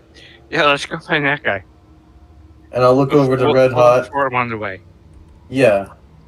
Well, I guess for now you're here with us. Yeah. What did he say when he sent you? Wait, what are you talking about? You know not to ask questions.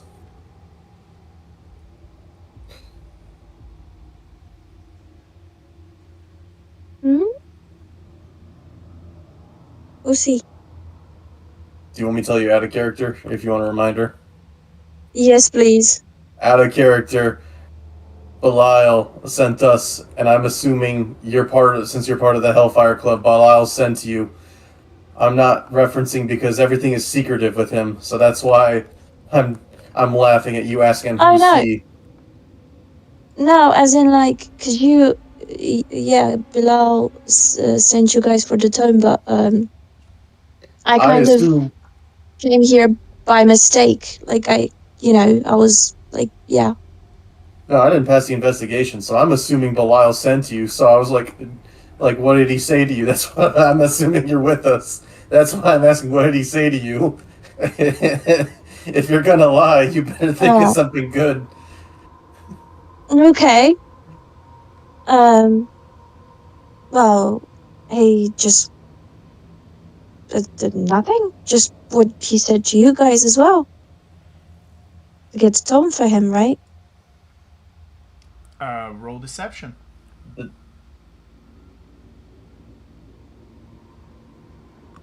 And Mm. should we And roll insight against that deception? You don't have to, because to you is not a deception. You are very much aware. Oh, right. Of as you rolled that nat 20, but it's an insight check for malefactor. Yes.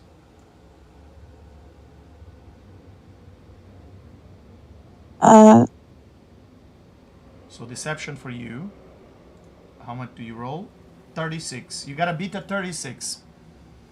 Malefactor. With your insight. Alright.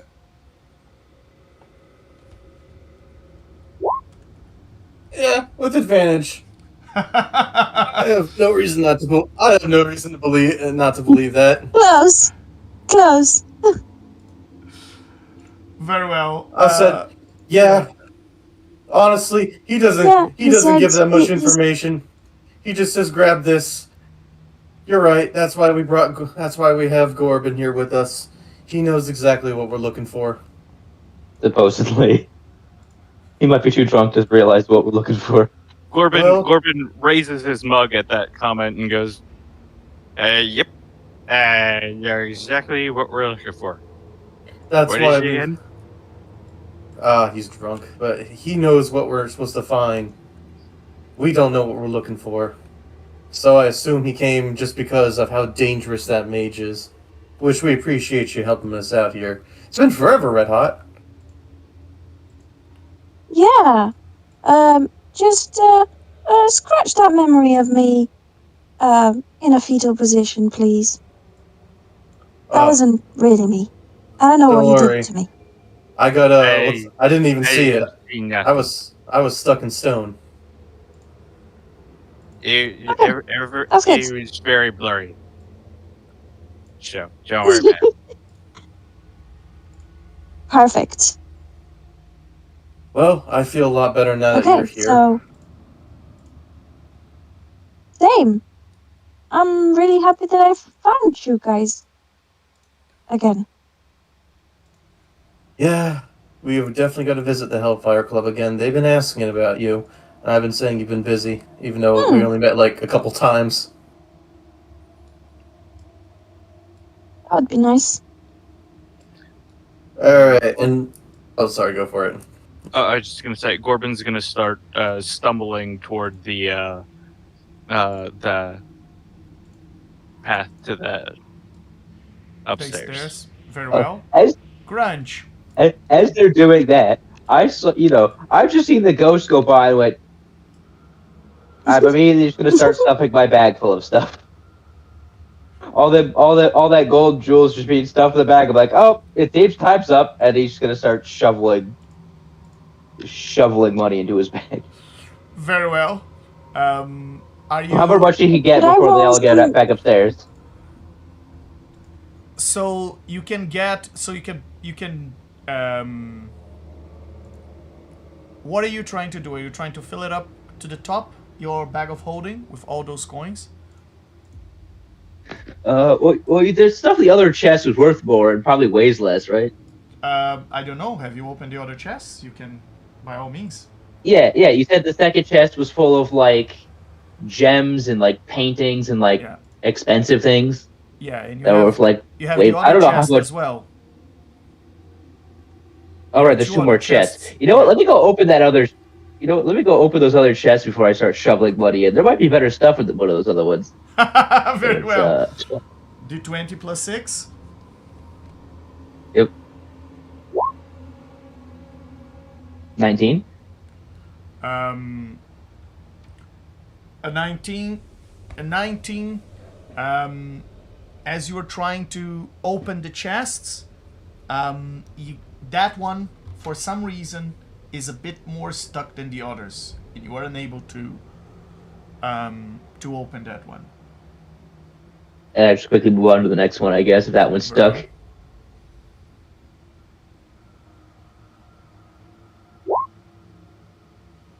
Now you do. You open that chest, and you gotta do a DC 23 dex saving throw. With advantage, because I know all of them are trapped now. Very well. Doesn't matter. You've dodged whatever the hell that was. Creepy mumbo jumbo, that's what. Inside that chest, you find this.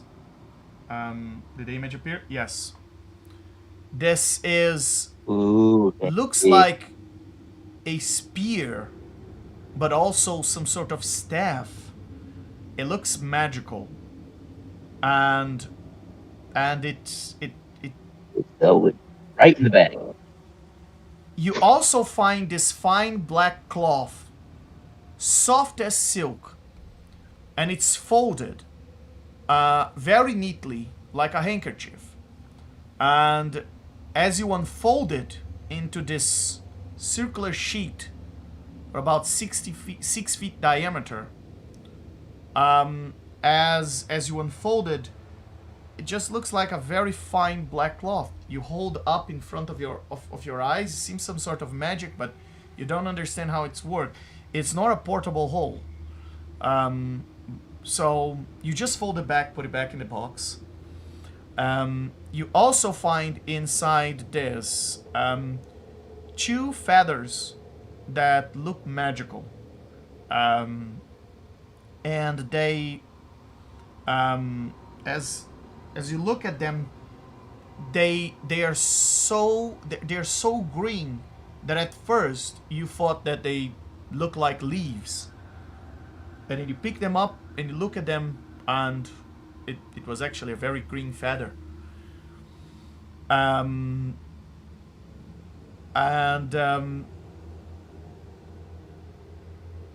yeah. Fancy arrow fletching skirt run. Yeah. I guess I will take all of the above and put it into my bag of holding. Very well. Wasn't that much in this chest, so it's got to be worth a lot if there's only a couple things. Considering the other 2 chests was a massive pile of jewels and trinkets, and the other one was just gold. Very well. You can try. And then you can I try guess to by open this the time last one more time before breaking your thieves' tools. Okay, no problem.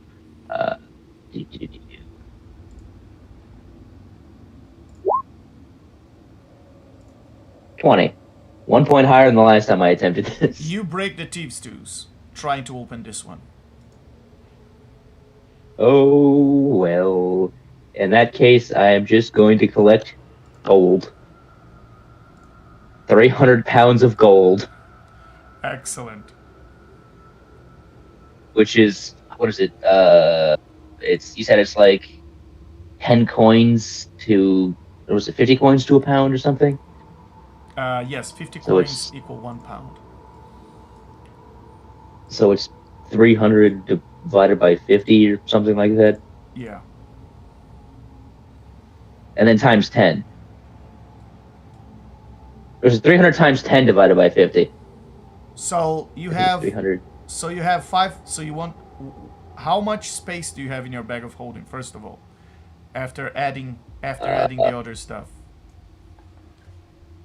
I don't know. You'd have to give me the weight of the 300 stuff I just gained. Okay, so 300 pounds times 50. That means 15,000 coins.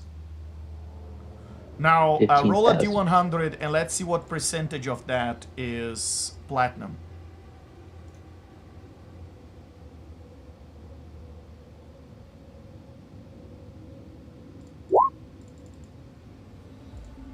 Ver 61% platinum. Very nice. Oh boy. You out of those, you focus and you take 9,150 PP and 5,850 GP. That's That's 300 pounds of suddenly coins. very rich. That's You know what? I can afford all of the worm poison I possibly want. Very And well. then let You me just, see? I And need to, go ahead. it doesn't show me, wait, how do I, I'm trying to figure out how I tell the money to be in the, Oh, in the bag of holding. You gotta yeah, let me do it for because you. I added it to the coin section, and it just says I'm now carrying so much weight. Yeah, you have to enable an option called put coins in containers in the D&D Beyond, and that's it. For the other three of you, as you are leaving that room, can you please roll investigation checks for Oh, me? well, Yep. I Sure. also wanted to ask if I can roll a perception. As in, yeah, investigation, sorry. Very well. Ooh, I rolled a crit. Ooh, shiny room. Malefactor, yes. It's this room is ugly. You would never decorate a room like this. Elves have such bad taste. And Yeah, agree. particularly when they are undead. Oh my god, such a bad taste. Um, very well. Let me turn.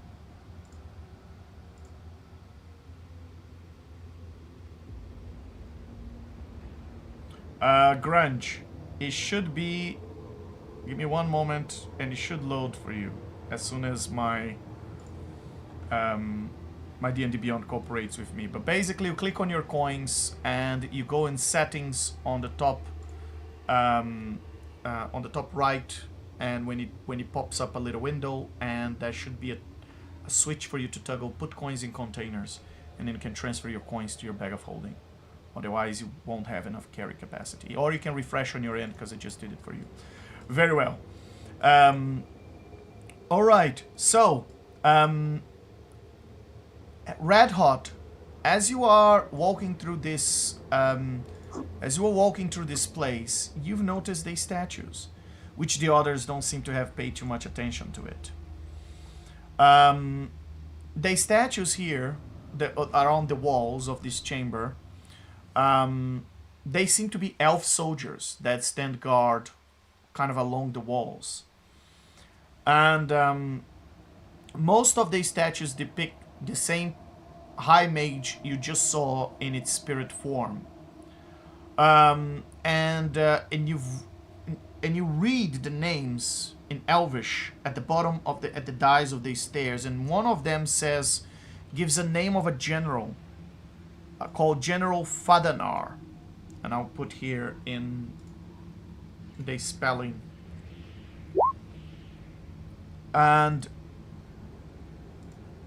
And besides this, Right?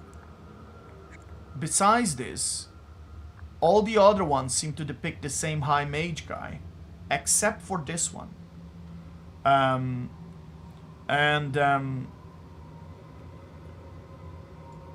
And as you read the inscription, very tiny inscription at the bottom of the dice, under the name of Fadanar, it says, "Noble warrior who died in the battle defending her queen from an invasion of devils."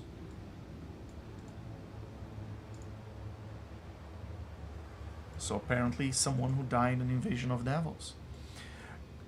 Gorbin, as you enter that room that you are entering right now, let me bring you back there. Mhm. That seems to be some sort of armory. As you let me drag you more inside. As you reach the inside of the room, you see a statue of an armored elf mage wearing a gold medal and wielding a spear and shields that stand at the north end of the chamber. You've noticed that there is a rack of swords, pole arms, and longbows in here. You've noticed that there's an aura of magic around this statue, and the shield seems quite expensive. Let me show you a picture of it.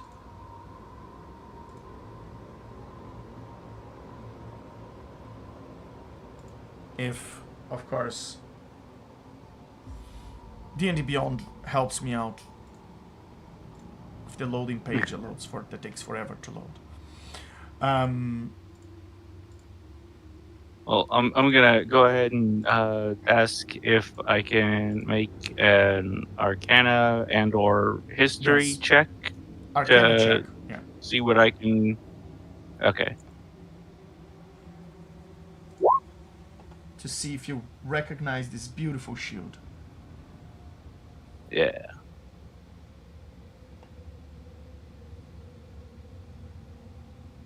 There we go. So what does a 28 get me? Yes, you've seen this shield before. It's kind of a well-known type of shield, particularly with that sigil in front of it. That's a spell guard shield.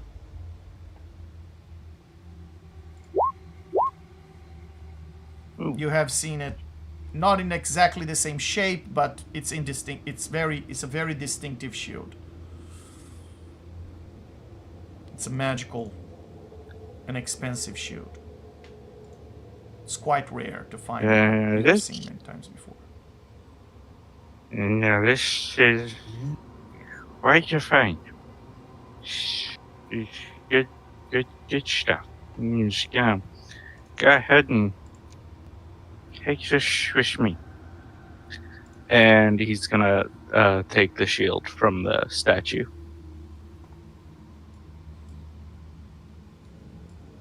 Very well. And So he's just for the visual. Gorbit now has his mug in his left hand and the shield on his right arm. very well.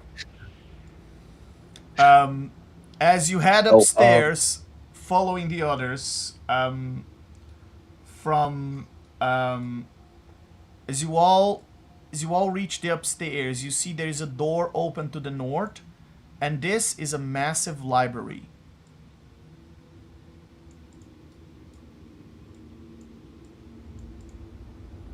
And so all four of you, and there is a door locked to the east, and a door which seems like a secret door that a secret passage has been opened to the north of the room. Someone has been rummaging through this room because the dust around doesn't. Also, there is footsteps on the dust on the floor, so you think maybe Grunge passed through here or some other creature. Alright, can I make an investigation check, or would it be Arcana to see if I can determine anything like particularly interesting or useful about these like the books on the shelves, since that's kind of like what Gorbin's here to do. What check specifically is that going to be? Is that investigation, Arcana, history? Let's call a perception. Oh, nice. I have advantage on that.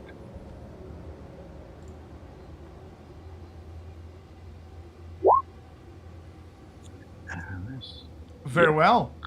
The first thing that draws your attention is that in between some of the books, you find spell scrolls. And there are 3 spell scrolls that you find. You find a spell scroll of Forbiddance. You find a spell scroll of Mirage Arcane. And you find a spell scroll of Scrying. They are all written in a language you don't recognize.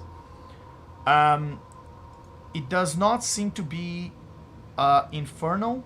It does not seem to be abyssal. It's not elvish. It's not dwarvish. It's not draconic. You've seen those languages before. Even if you don't understand what it's saying, you would be able to recognize the alphabet. And yet, you have never seen this language before. The symbols seem weird.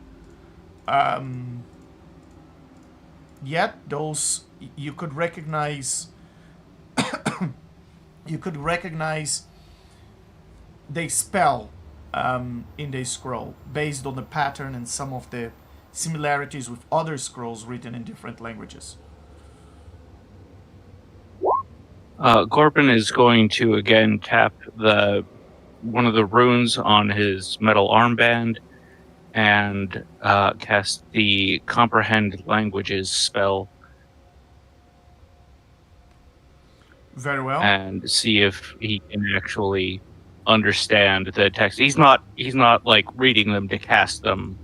He's just trying to see if he can comprehend, like, well, as the spell says, you're gonna see if he can see what they actually are, what the language is.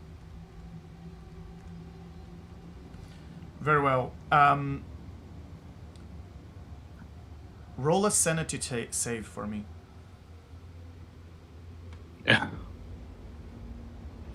Oh, goody. These always go so well for me.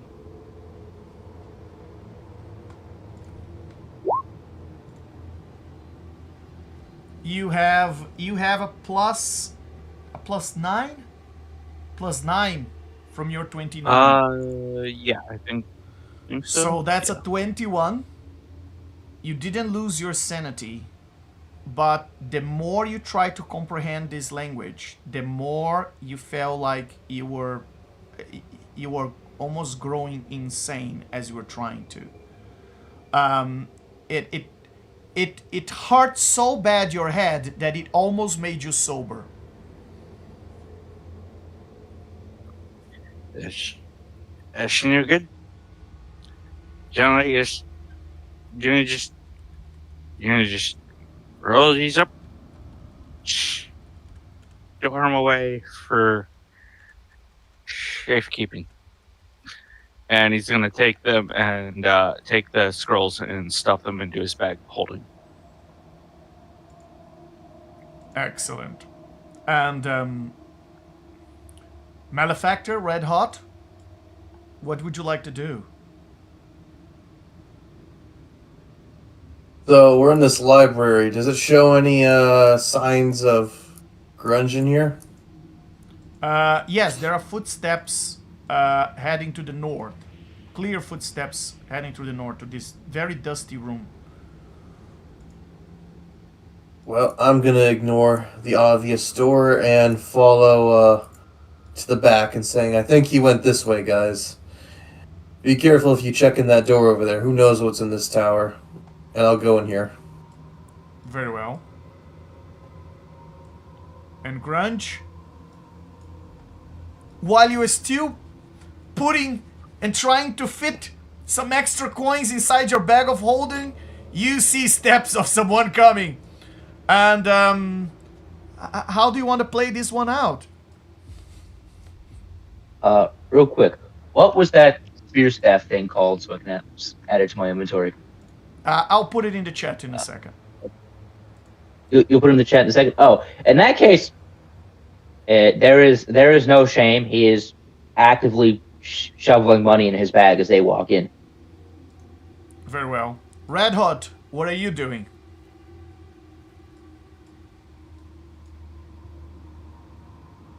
Red Hot? Is there anything else left unexplored in this room? Can you hear me? You've rolled your perception for this room? No, for this room, no. Please do so.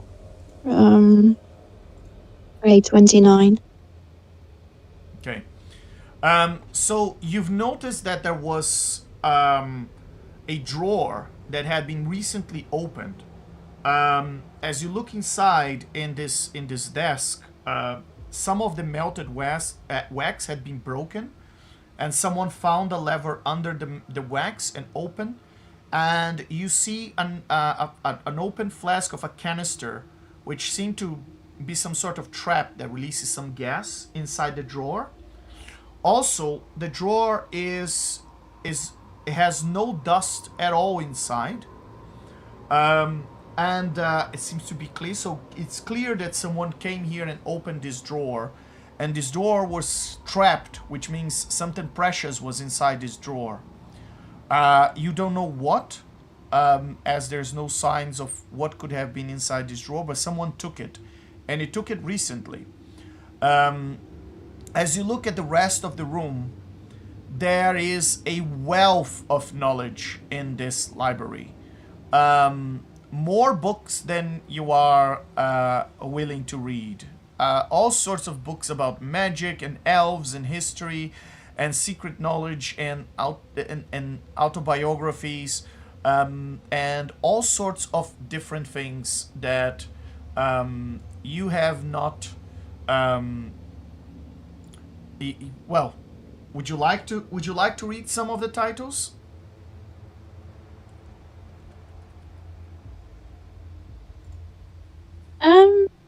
No.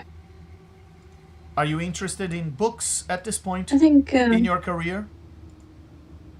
no. No. Very well. I think I'll just make my way. Did anyone go?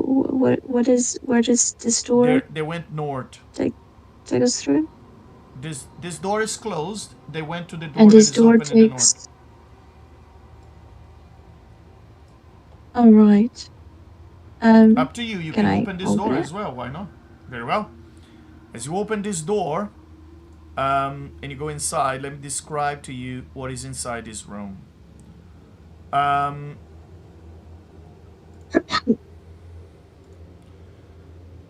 So the north wall of this chamber is filled with an alchemical and arcane tools and supplies scattered over several tables.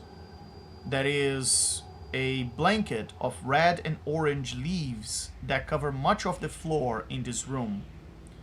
But where the floor is bare, it glimpses of a circle of magical runes that peeks through. To the south, 4 beds hold corpses in varying states of decay, and besides them stand tables of dissection tools and embalming jars. There are plants that grow along the walls that have enveloped one of the corpses. And roll a perception check here, or an arcana or investigation, whichever you prefer. Okay.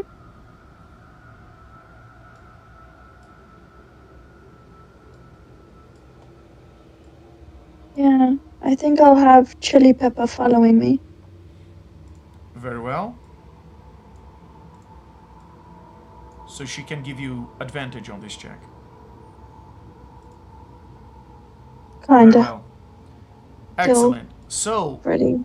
first Yeah. of all, you've recognized 3 potions on the table to the north. A potion of flying, a potion of invisibility, and a potion of mind reading. You have taken these potions before, and therefore you've recognized them. Ooh, definitely taking them. You've recognized that the circle on the floor is not a teleportation circle, it is a summoning circle.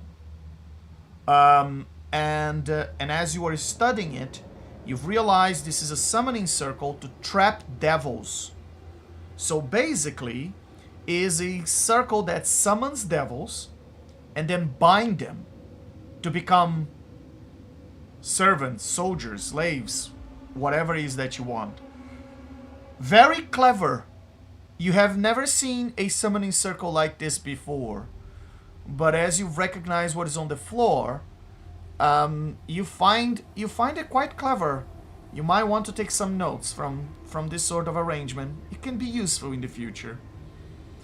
The circle is still very much in use. Right. And you can try and activate the circle if you just spend enough time studying how it works and perhaps find some notes somewhere, you could potentially try and figure it out. Now, the alchemical experiments to the north end of the chamber, they seem to have a lot of supplies, and some might be unstable or explosive. They don't draw a lot of attention to you, but it feels like if you bump against that table a little too without too much care, or a little too clumsily, you can some of those chemicals can explode, or even worse. So you take those vials, and what else would you like to do in relation to the circle on the ground? I guess, yeah, take notes of it. Very well. So there are there are papers with half-taken notes, seem about something necromantic in a language that you don't understand. But the back of the pages, the back of the parchments are still blank.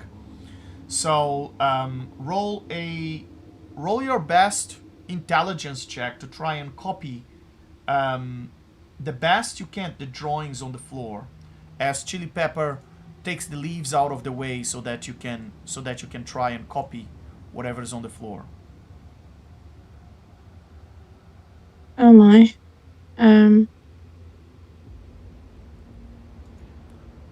Gorbing, I guess a 14.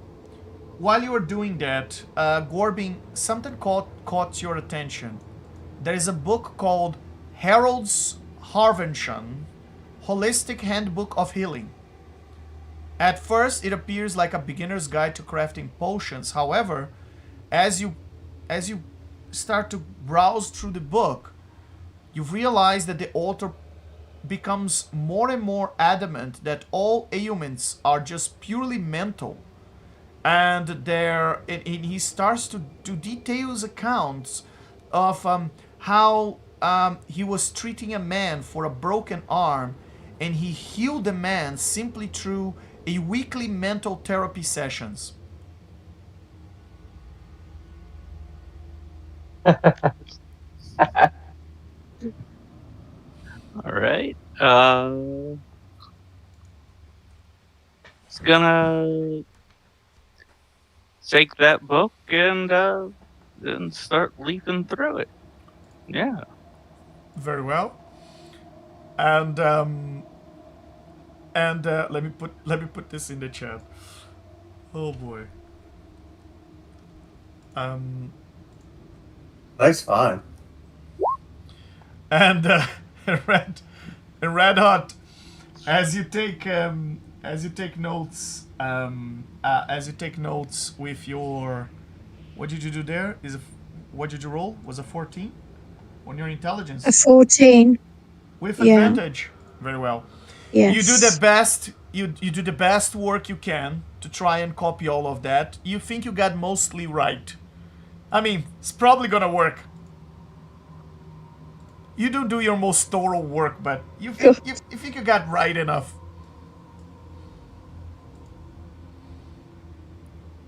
Okay. And anything else you and Gorbing would like to do here? I noticed there's some stairs. Do these take Yes. to the same place, or? No, it does. They do not. As you reach the top of the stairs, let me describe what you see in there. That is this throne room. There are dead bots that twist up from the floor at the north end of this chamber. Let me show you where you are. At the north end of this chamber, and they form this wooden throne. There is a reflective frozen pool that shimmers in the center of the chamber. And as you enter this place, you feel yourself weakened. Heavily weakened.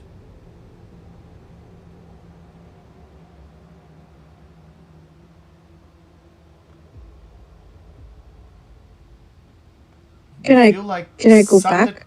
you could just something could easily break your bones. Yes. Let me bring you back. Wow.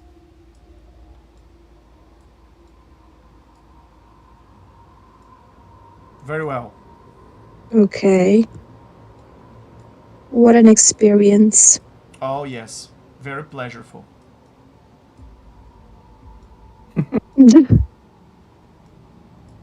Like a warm Gorman? spring day. Are you looking for more books, Gorbin? Well, after stuffing that particular tome into his bag of holding, he's gonna stumble into this room over here and take a look around and stumble back out and have himself a drink. And Very well. then follow on with the others. Very well. As the both of you, or I should say the three of you, head upwards on the stairs. When they get up there, Malefactor, when you saw Grunge grabbing all that treasure and you guys had a few seconds to yourselves, what would you be doing here by the time a few seconds later when Red Hot Chili Pepper and Gorbin reach the top of the stairs? I probably would have said, or whispered to him, "You must have grabbed," or like not like whisper says, "You must have gotten what we needed if you're going through gold and platinum here." And I'm gonna start taking some money as well. I'll say, "Guys, there's a lot of money up here." Ace will look over it. He'll be over and be like, he's like, I was busy trying to unlock the door when I saw that dude's ghost flew by, so I assumed the fight was over. So I thought I'd pick up a little bit of extra dough while I was waiting for you guys to catch up. Wait, you said the ghost flew through here? Yeah, he went through that locked door over there. But I was trying to I was opening the chest to see if they had a key in it or something, but just money. Look, if he turned into a ghost and he's an undead, chances are he's gonna come through that door again. You said well, I assume you killed him and it's gonna take him a minute. Usually it takes a minute to get over such a thing. True. We gotta get like the thingamajig where he keeps his ghost. Exactly. True. Which nonsense. But can we take a minute and just get this nice money? Man, it sucks being poor. Ah, man, I'm suddenly not poor. Well, I've seemed to have quadrupled my finances. Legend, I'm gonna start taking money. Can I start taking the gold and platinum pieces? Very well. And I say, guys, you can join in. There are not many platinum pieces left. There's about 1,000 platinum pieces left. In fact, to be more precise, there is 953 platinum pieces left. The rest is pure gold. Alright, can I take like 400 platinum and like 10,000 gold? You also have all this stuff here that I'm gonna put, which seems quite valuable. The Malefactor I assume didn't take. Magic inks, hourglass, painting of the High Mage, an Archdevil Quill, assorted rubies, sapphires, and emeralds, glowing platinum diadem, and large diamonds and 4 astral sapphires, also a golden scepter and orb. All very valuable. I'll take the Archdevil Quill. I'll take the Archdevil Quill as well. I know he'll be happy to see that. Anyone wants to try and open the last chest that is closed? Because in this room there is a chest full of coins, full of gold coins. a chest with all these valuable objects that don't seem to be magical. There is a chest that is empty. I guess someone got there before you. And a chest that is still closed. And there is this door at the south of the room. And the door reads in Elvish, which all of you can read.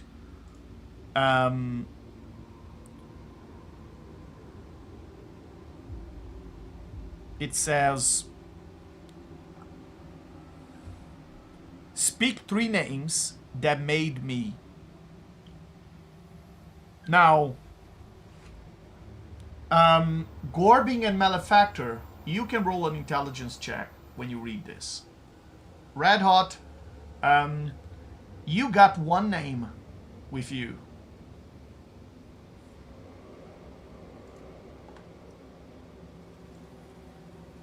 And you were the only one who noticed that name. And they I only care about the gold right now, but hey. Yeah, Malefactor. This is just flat intelligence. It's intelligence check, yeah, with your modifier, of course. Yep. Alright. Oh, yikes. That could have gone better. Gorbin, you are pretty sure that you need 3 names to press through that door. You don't know which 3 names. Red Hot, you read that and you think you have one of the names, and you need other 2, because you just took one from the statue, which was the only different statue in that room.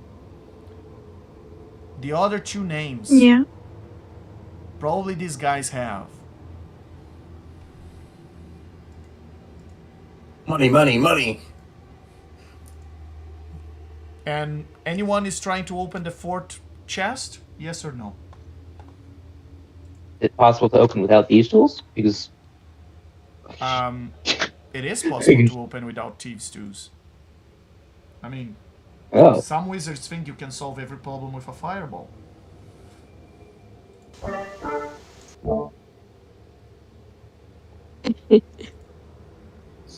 I could try. Do you have thieves' tools? How do you want to open it? I was thinking of just kicking it. It doesn't work. It works to hurt your feet. Okay.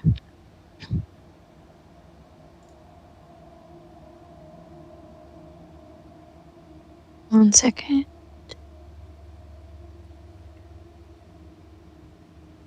No, I don't have. Very well. Do you have any spell that can open sesame? Anything? Gorbin?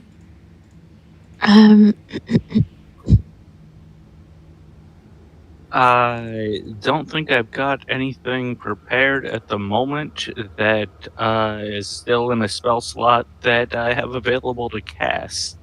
Very well. That would work on that. So I think he's gonna just ignore that. Because he's not really here for the treasure. And Red Hot, you could potentially cast Disintegrate. Is the only thing I see in your arsenal that makes any sense. Yeah, I'll do it with chili pepper. Okay. As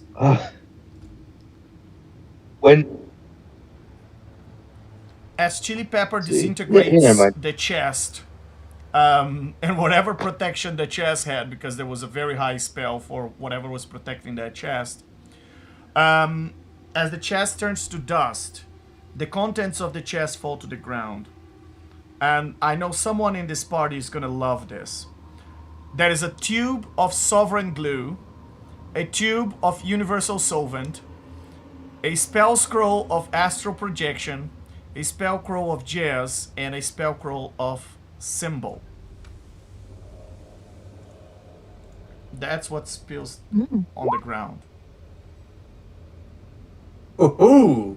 Ooh, that's my kind of stuff. Give me that tube of super glue. I can tell you, for your safety, take that tube of universal solvent. I will. So that way, when I stick someone, I can bribe them to unstick them. You're right, Legend. That was an advice to the others. As you took the Oh. sovereign glue, someone should definitely take their universal solvent. Well, if no one takes it, I'll take it. Up to you. Up to you guys. Very well. So, you have the 4 chests open, but no sign of the grimoire inside. You need 3 names. So- Red Hot, you have one of them, according to you. So, what's next? So you guys don't know any name? What are names? I know my name is Malefactor. Going on? Pretty sure my name is Okay. Corbin. Malefactor. Roll an intelligence check to don't access. quote me on to that. Malefactor and Gorbin, roll a check to access your memories and grunge as well, as you try to think through. Oh, they didn't roll it already. Okay. No, I rolled low last time, so I was just getting like but a now lot of you're money. pushing them to access their memories again. Oh, I see. Sorry. Also, crap today. It's too late for me right now. 3 in the morning. It's alright. Oh yeah, running over. Grunge? Oh, right.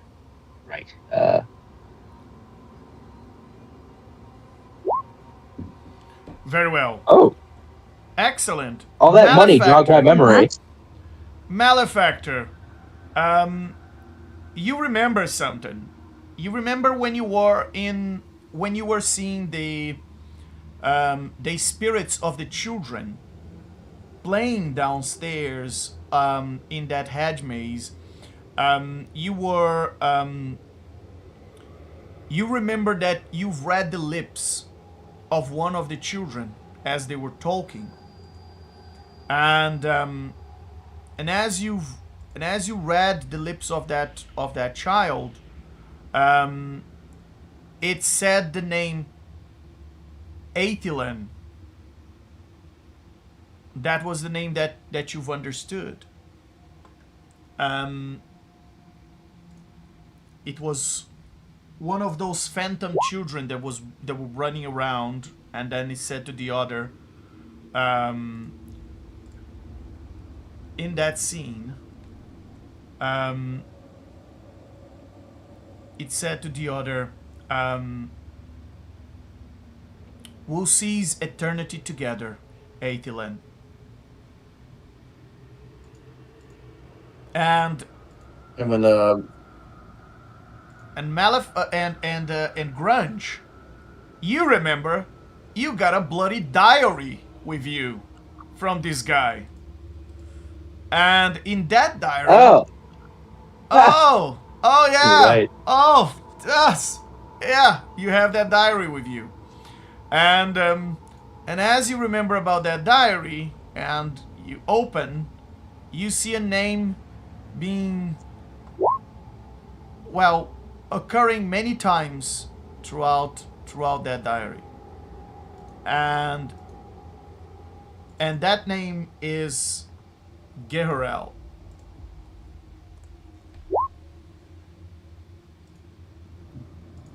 Gehirel. Geharel. Geharel. Geharel. Geharel. Yeah.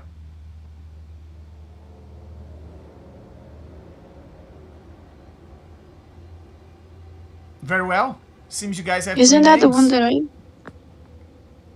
No, Okay. the one you have read in the statue is Fadanar. Is this one? Oh, right, yes. Very well. It seems you guys have 3 names.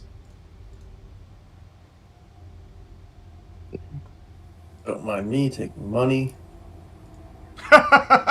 Yep. I'm just gonna keep taking the money.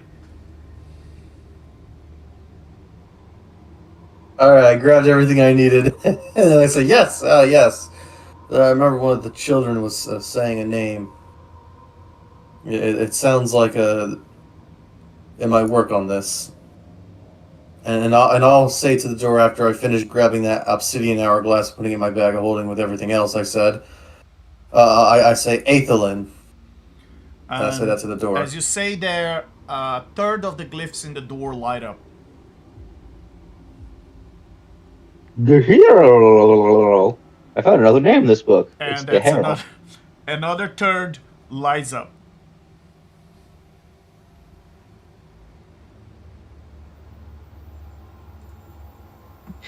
And I saw one on a statue, General Federner. Very well. And as you say that last name, the glyphs all light up, and this hermetically sealed door just crumbles into the wall, hiding itself into a wall. As it opens to the other side, something unexpected, a bit too big of a room for what you can see.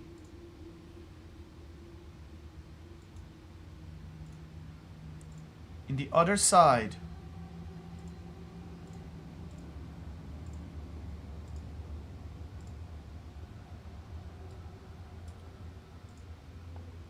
the door opens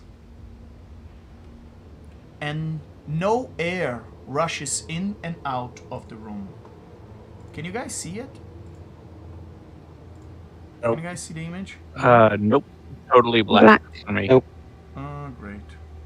Let's try and fix that. Very well. It's working now. Yep, now I see it. Ooh. Beyond the threshold of the door, you see this floor that doesn't look like the same floor on the place you're standing on. It seems the interior of this massive cathedral. It doesn't seem a cathedral built for the scale of a mortal. How is this cathedral inside this place? As you look through the door, you realize there's this faint veil that seemed to open to a portal. Stone arches and twist upward into this impossible height. Carvings that seem eroded not by time but by pressure, as if reality itself has been leaning away from whatever dominates this chamber. In a blink of an eye, you are standing on the other side of the threshold of this door, as if the ground has moved under your feet and not the other way around. As you look behind you, you are no longer seeing the room you came from, but instead you are seeing a vast and dark cave, like a subterraneous passage. The air here is thick and damp and heavy, with a smell of ancient water and cold stone.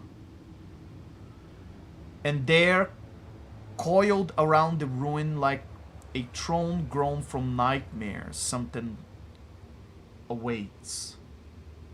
This colossal mass of slick, emerald, blackish flash stone. No, it's stone. It's emerald-looking marble with tentacles that grip the architecture and through the temple, as if everything here was merely built to support this statue. Each limb is thick as a tower, ridged and scared studded with ancient runes, half swallowed by what it's almost feel like living muscle. The stone seems to groan beneath the weight of the emerald statue. It's not collapsing, though. It resembles something like a mind flayer to you, but at the same time, it does not. You feel that the statue is so well crafted into this emerald blackish marble that it's almost as if it had noticed you. You know when you walk around the room and you feel like the eyes are following you? You have that impression just by standing in front of it. Your thoughts seem to start to slow down.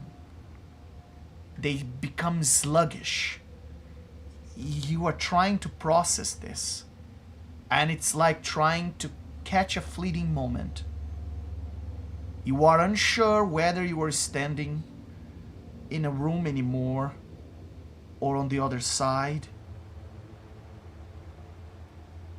And something exhales out of that stone archway that seems to be the entrance of this throne-looking chapel, maybe? The sound is not loud, and the place does not feel abandoned. As you stand at the entrance of this place, you feel yourselves somehow faintly away from the powers that feed you. As if your connection with whatever gives you the source of your powers had been spreaded very thin. And you almost feel disconnected with the gods that sent you and the powers that support you. And you can all roll a sanity check for me, please.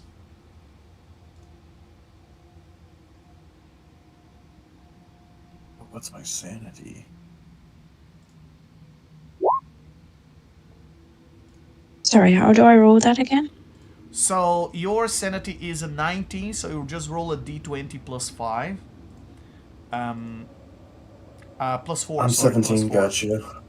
gotcha. For a 17 is a is a d20 plus 3. For grunge is At 20. With Excellent. 28, so it's Malefactor. Somehow you feel at home in this place. It feels comfy. This place it makes you feel, this is refreshing. You would see yourself having a temple like this for you. It looks nice. And at the same time, you look at that mind flayer and you just feel like, yeah, I could definitely cut the head off something as big as that. And you are almost excited to be in what you think it is a mind flayer temple. And if there is one thing Githyanki love is to decapitate mind flayers. That's like a hobby for you. Oh, So you actually I haven't done that in a decade. You actually gain 1 point of sanity for that nat 20, and your sanity is now 18.